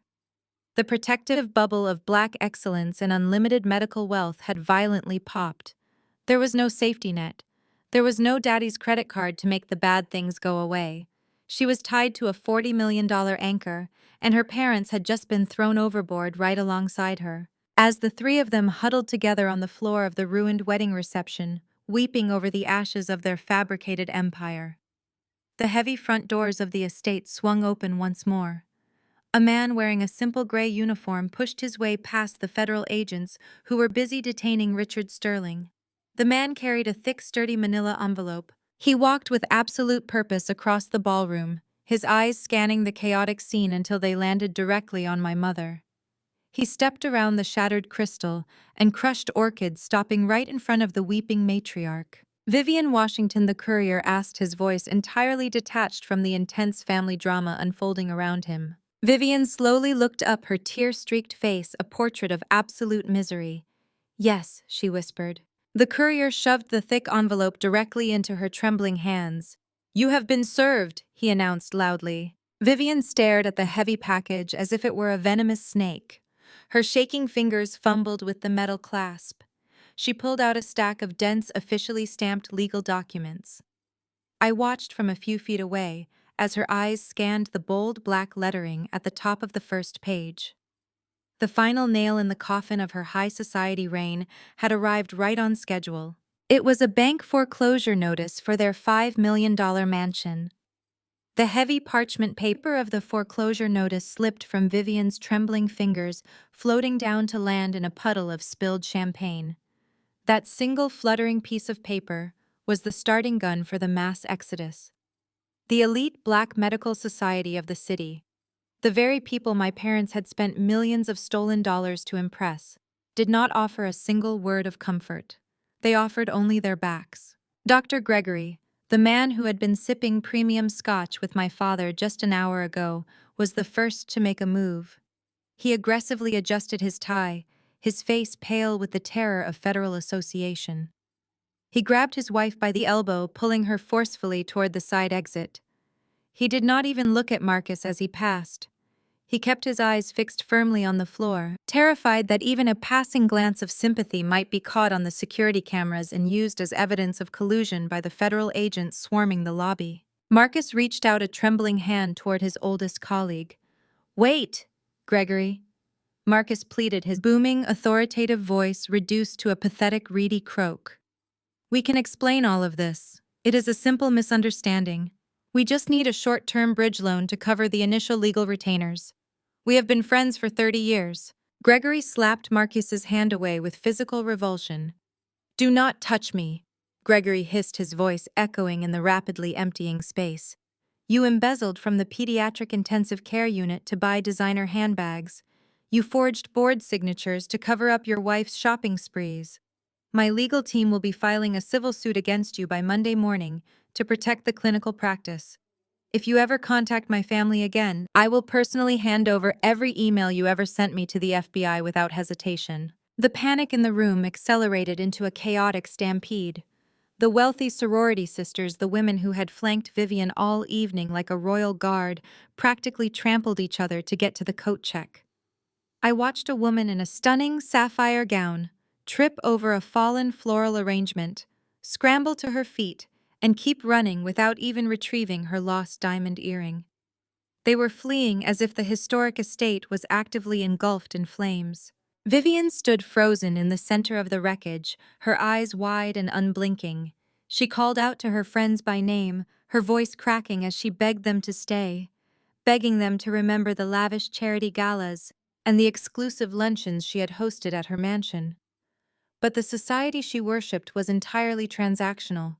She had no money, no title, and no hospital to offer them. Therefore, she no longer existed in their world. The federal agents had secured the perimeter, allowing the guests to filter out into the cold night air, recording their names and credentials as they fled.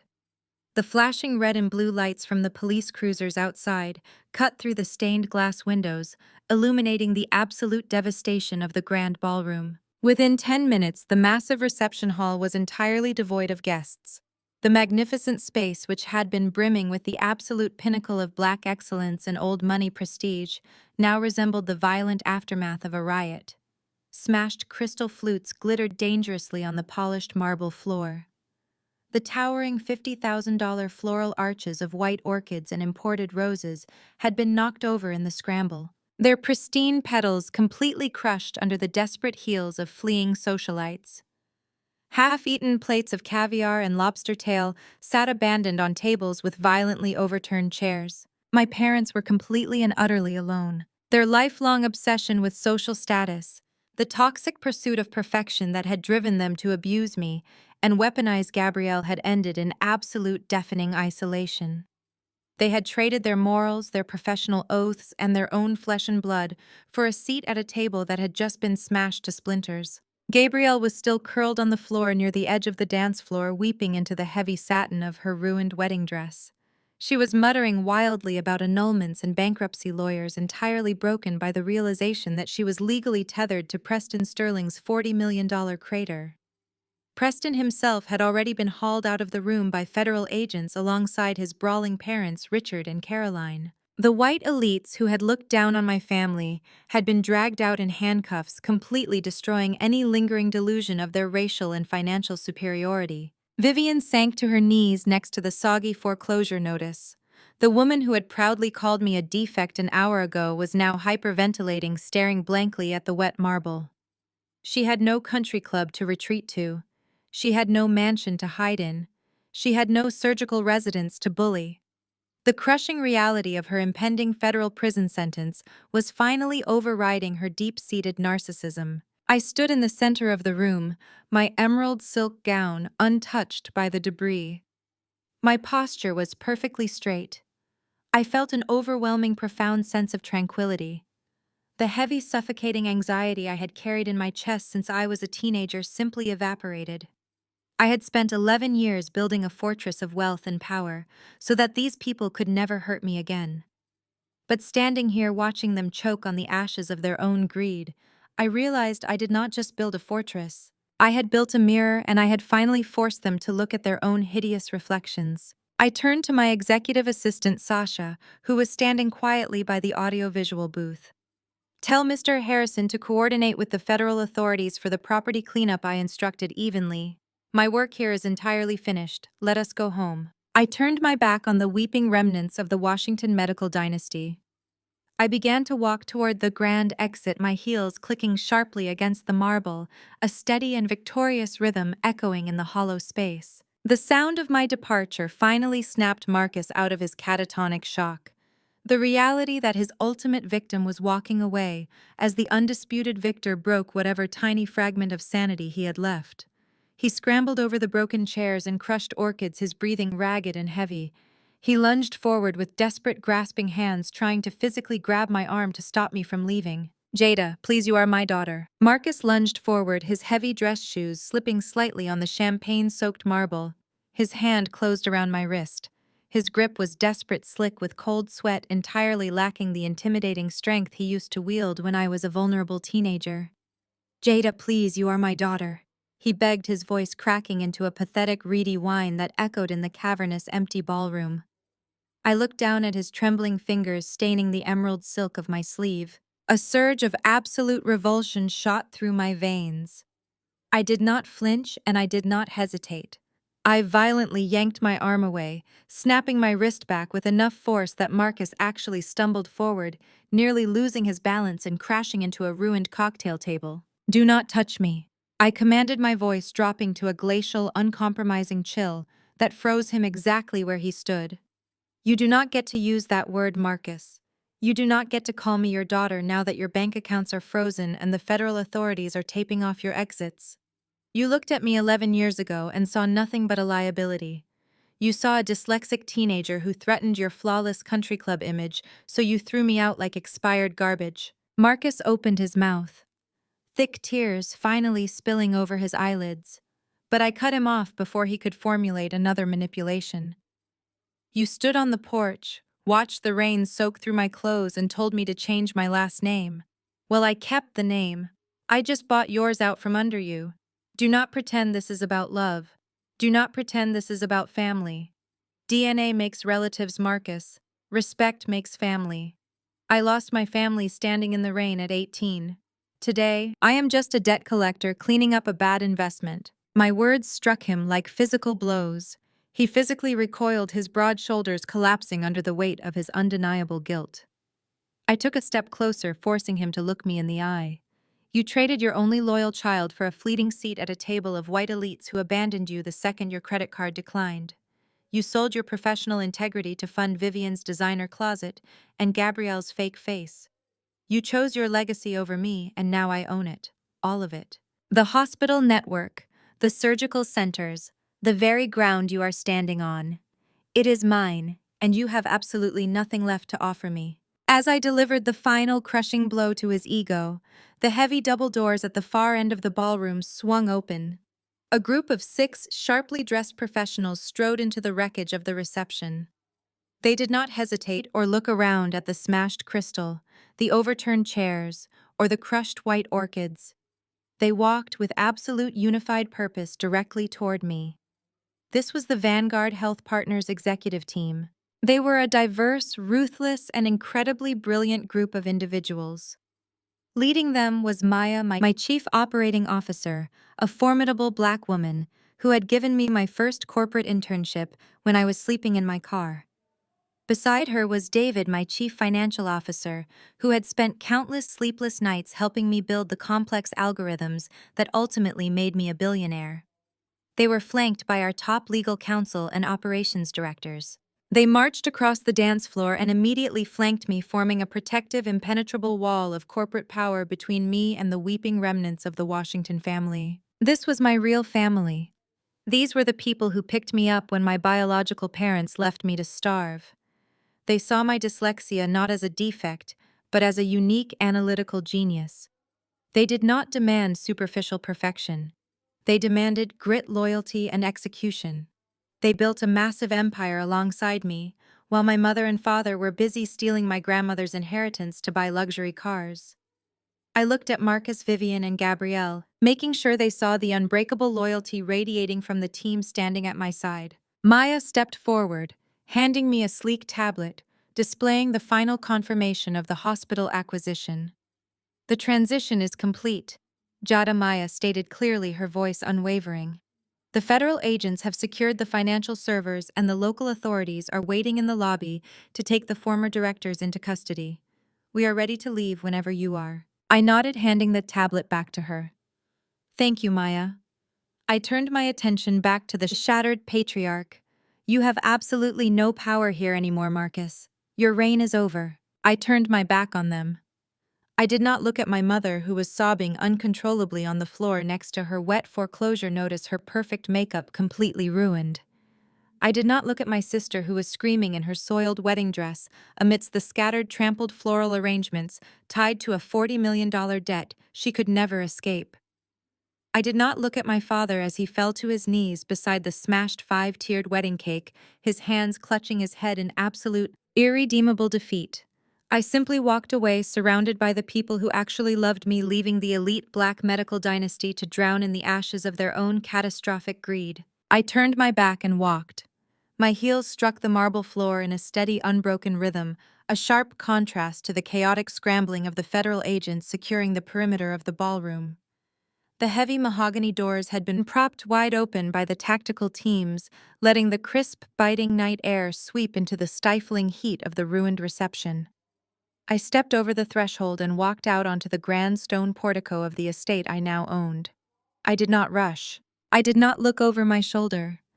I breathed in the sharp autumn air, feeling the absolute clarity that only comes when a decades-long war is finally definitively won. Behind me, the wailing of police sirens grew deafening as three more squad cars tore up the manicured driveway. They skidded to a halt directly in front of the grand entrance, their tires tearing deep, ugly trenches into the immaculate green lawn. The flashing red and blue lights painted the white columns of the estate in erratic strokes of color. Two federal agents marched out of the main doors. They were not alone. Marcus and Vivian were being escorted out into the harsh, unforgiving light of the reality they had created. There was no preferential treatment. There was no professional courtesy extended to the former chief of surgery or the hospital director. Their wrists were firmly bound in heavy steel handcuffs. The cold metal glinted under the police cruiser's headlights. Vivian was weeping uncontrollably, her mascara running in thick black rivers down her face, ruining the expensive silk of her designer gown. She stumbled over the stone steps, her knees buckling under the weight of her absolute public disgrace. Marcus walked beside her, his head bowed, his shoulders completely slumped. The arrogant patriarch, who had spent his entire life demanding absolute obedience from everyone he encountered, was now being shoved unceremoniously into the back of a standard-issue police cruiser. Gabrielle stumbled out onto the portico right behind them, her $50,000 wedding dress stained with dirt and champagne. She was shrieking, reaching out for the parents who could no longer fund her delusions of grandeur, but an officer firmly held her back. Vivian caught sight of me standing calmly near the edge of the driveway. She tried to plant her feet, pulling against the federal agent guiding her. She opened her mouth, her face twisting in a desperate, agonizing plea. She wanted to say something. She wanted to play the mother card one last time. She wanted to beg for a bailout, a legal defense fund, a final ounce of the familial loyalty she had actively destroyed. I did not give her the chance. I simply turned my head away, breaking eye contact with the precision of a surgeon severing a dead, infected limb. I did not feel anger. I did not feel sorrow. I felt nothing at all for the strangers being loaded into the back of those squad cars. I had mourned the loss of my parents 11 years ago. Tonight was just administrative cleanup. A sleek midnight black Maybach glided smoothly up the driveway, parting the sea of police vehicles with quiet, understated authority. My executive assistant, Sasha, opened the heavy rear door for me. I stepped inside, sinking into the plush, pristine leather seat. The heavy door closed with a solid, isolating thud, instantly silencing the chaotic blare of the sirens and the frantic shouting of the remaining wedding guests outside. The interior of the car was a sanctuary of absolute silence and total control. I sat back and looked at the luxurious cabin surrounding me. The soft ambient lighting illuminated the bespoke wood trim and the chilled champagne waiting in the center console. I allowed myself a long, deep breath to fully absorb the profound, staggering contrast of my reality. The structural repetition of my life had come full circle. I thought about the 18-year-old girl who had stood outside in the freezing rain, shivering in a cheap cotton sweater, clutching a wet garbage bag full of secondhand clothes. 11 years ago, I had absolutely nothing. I was utterly terrified, convinced that my dyslexia and my failure to meet their toxic standards meant my life was entirely over. They had stripped me of my home, my college fund, and my dignity. They had demanded I change my last name because I was a defect. 11 years ago, they threw me into the mud and expected me to rot. Tonight, I sat in the back of a chauffeured Maybach as a billionaire. Tonight, I owned the hospital they used to rule. Tonight, I controlled the medical supply chain of the entire eastern seaboard. Tonight, the very people who had cast me out were being hauled away to federal prison, their legacy completely eradicated by the exact same daughter they had discarded. I had not just survived the vicious elitist world they tried to drown me in. I had systematically dismantled it, bought the scraps, and built a fortress they could never penetrate. The cycle of emotional abuse was permanently broken. The Maybach began to roll forward, its tires gliding smoothly down the long, winding driveway of my estate. I looked out the tinted window. In the rearview mirror, I watched the flashing red and blue lights of the police cruisers grow smaller and smaller, leaving the ashes of my abusers far behind me in the dark. The grand estate, the ruined wedding, and the disgraced medical dynasty faded into the night until they were nothing but a blurry memory. The absolute silence of the luxury car was interrupted by a soft melodic chime. I looked down at the center console. My private encrypted corporate phone was illuminating the dark interior. The caller identification displayed the name of my lead acquisitions director based in London. It was 3 in the morning his time, which meant only one thing. The European market had just opened, and our next major target was vulnerable. I picked up the phone, sliding my thumb across the smooth glass screen to accept the call. A confident, radiant smile spread across my face, reaching my eyes for the first time all evening. The heavy burden of proving my worth to a family that never deserved me was completely gone. "This is Jada," I answered, my voice steady, powerful, and utterly devoid of the past. "Ms. Washington." My director's voice crackled through the secure line, thick with professional excitement and deep respect. "The overseas holding company just caved. They accepted your terms for the hostile takeover without any further negotiations. The multi-million-dollar acquisition is officially complete. You now control the largest pharmaceutical distribution network in the hemisphere. The contracts are ready for your signature. What are your orders?" I leaned back against the plush leather headrest, watching the bright city skyline emerge in the distance through the tinted windows. The city looked full of endless possibilities. I had conquered their world, and now I was ready to conquer the rest of it. "Draft the restructuring contracts immediately." I instructed, my smile widening as I looked forward into my own boundless future. We have an empire to run. The most powerful lesson from this story is that DNA only makes you relatives, but it is mutual respect that creates a true family.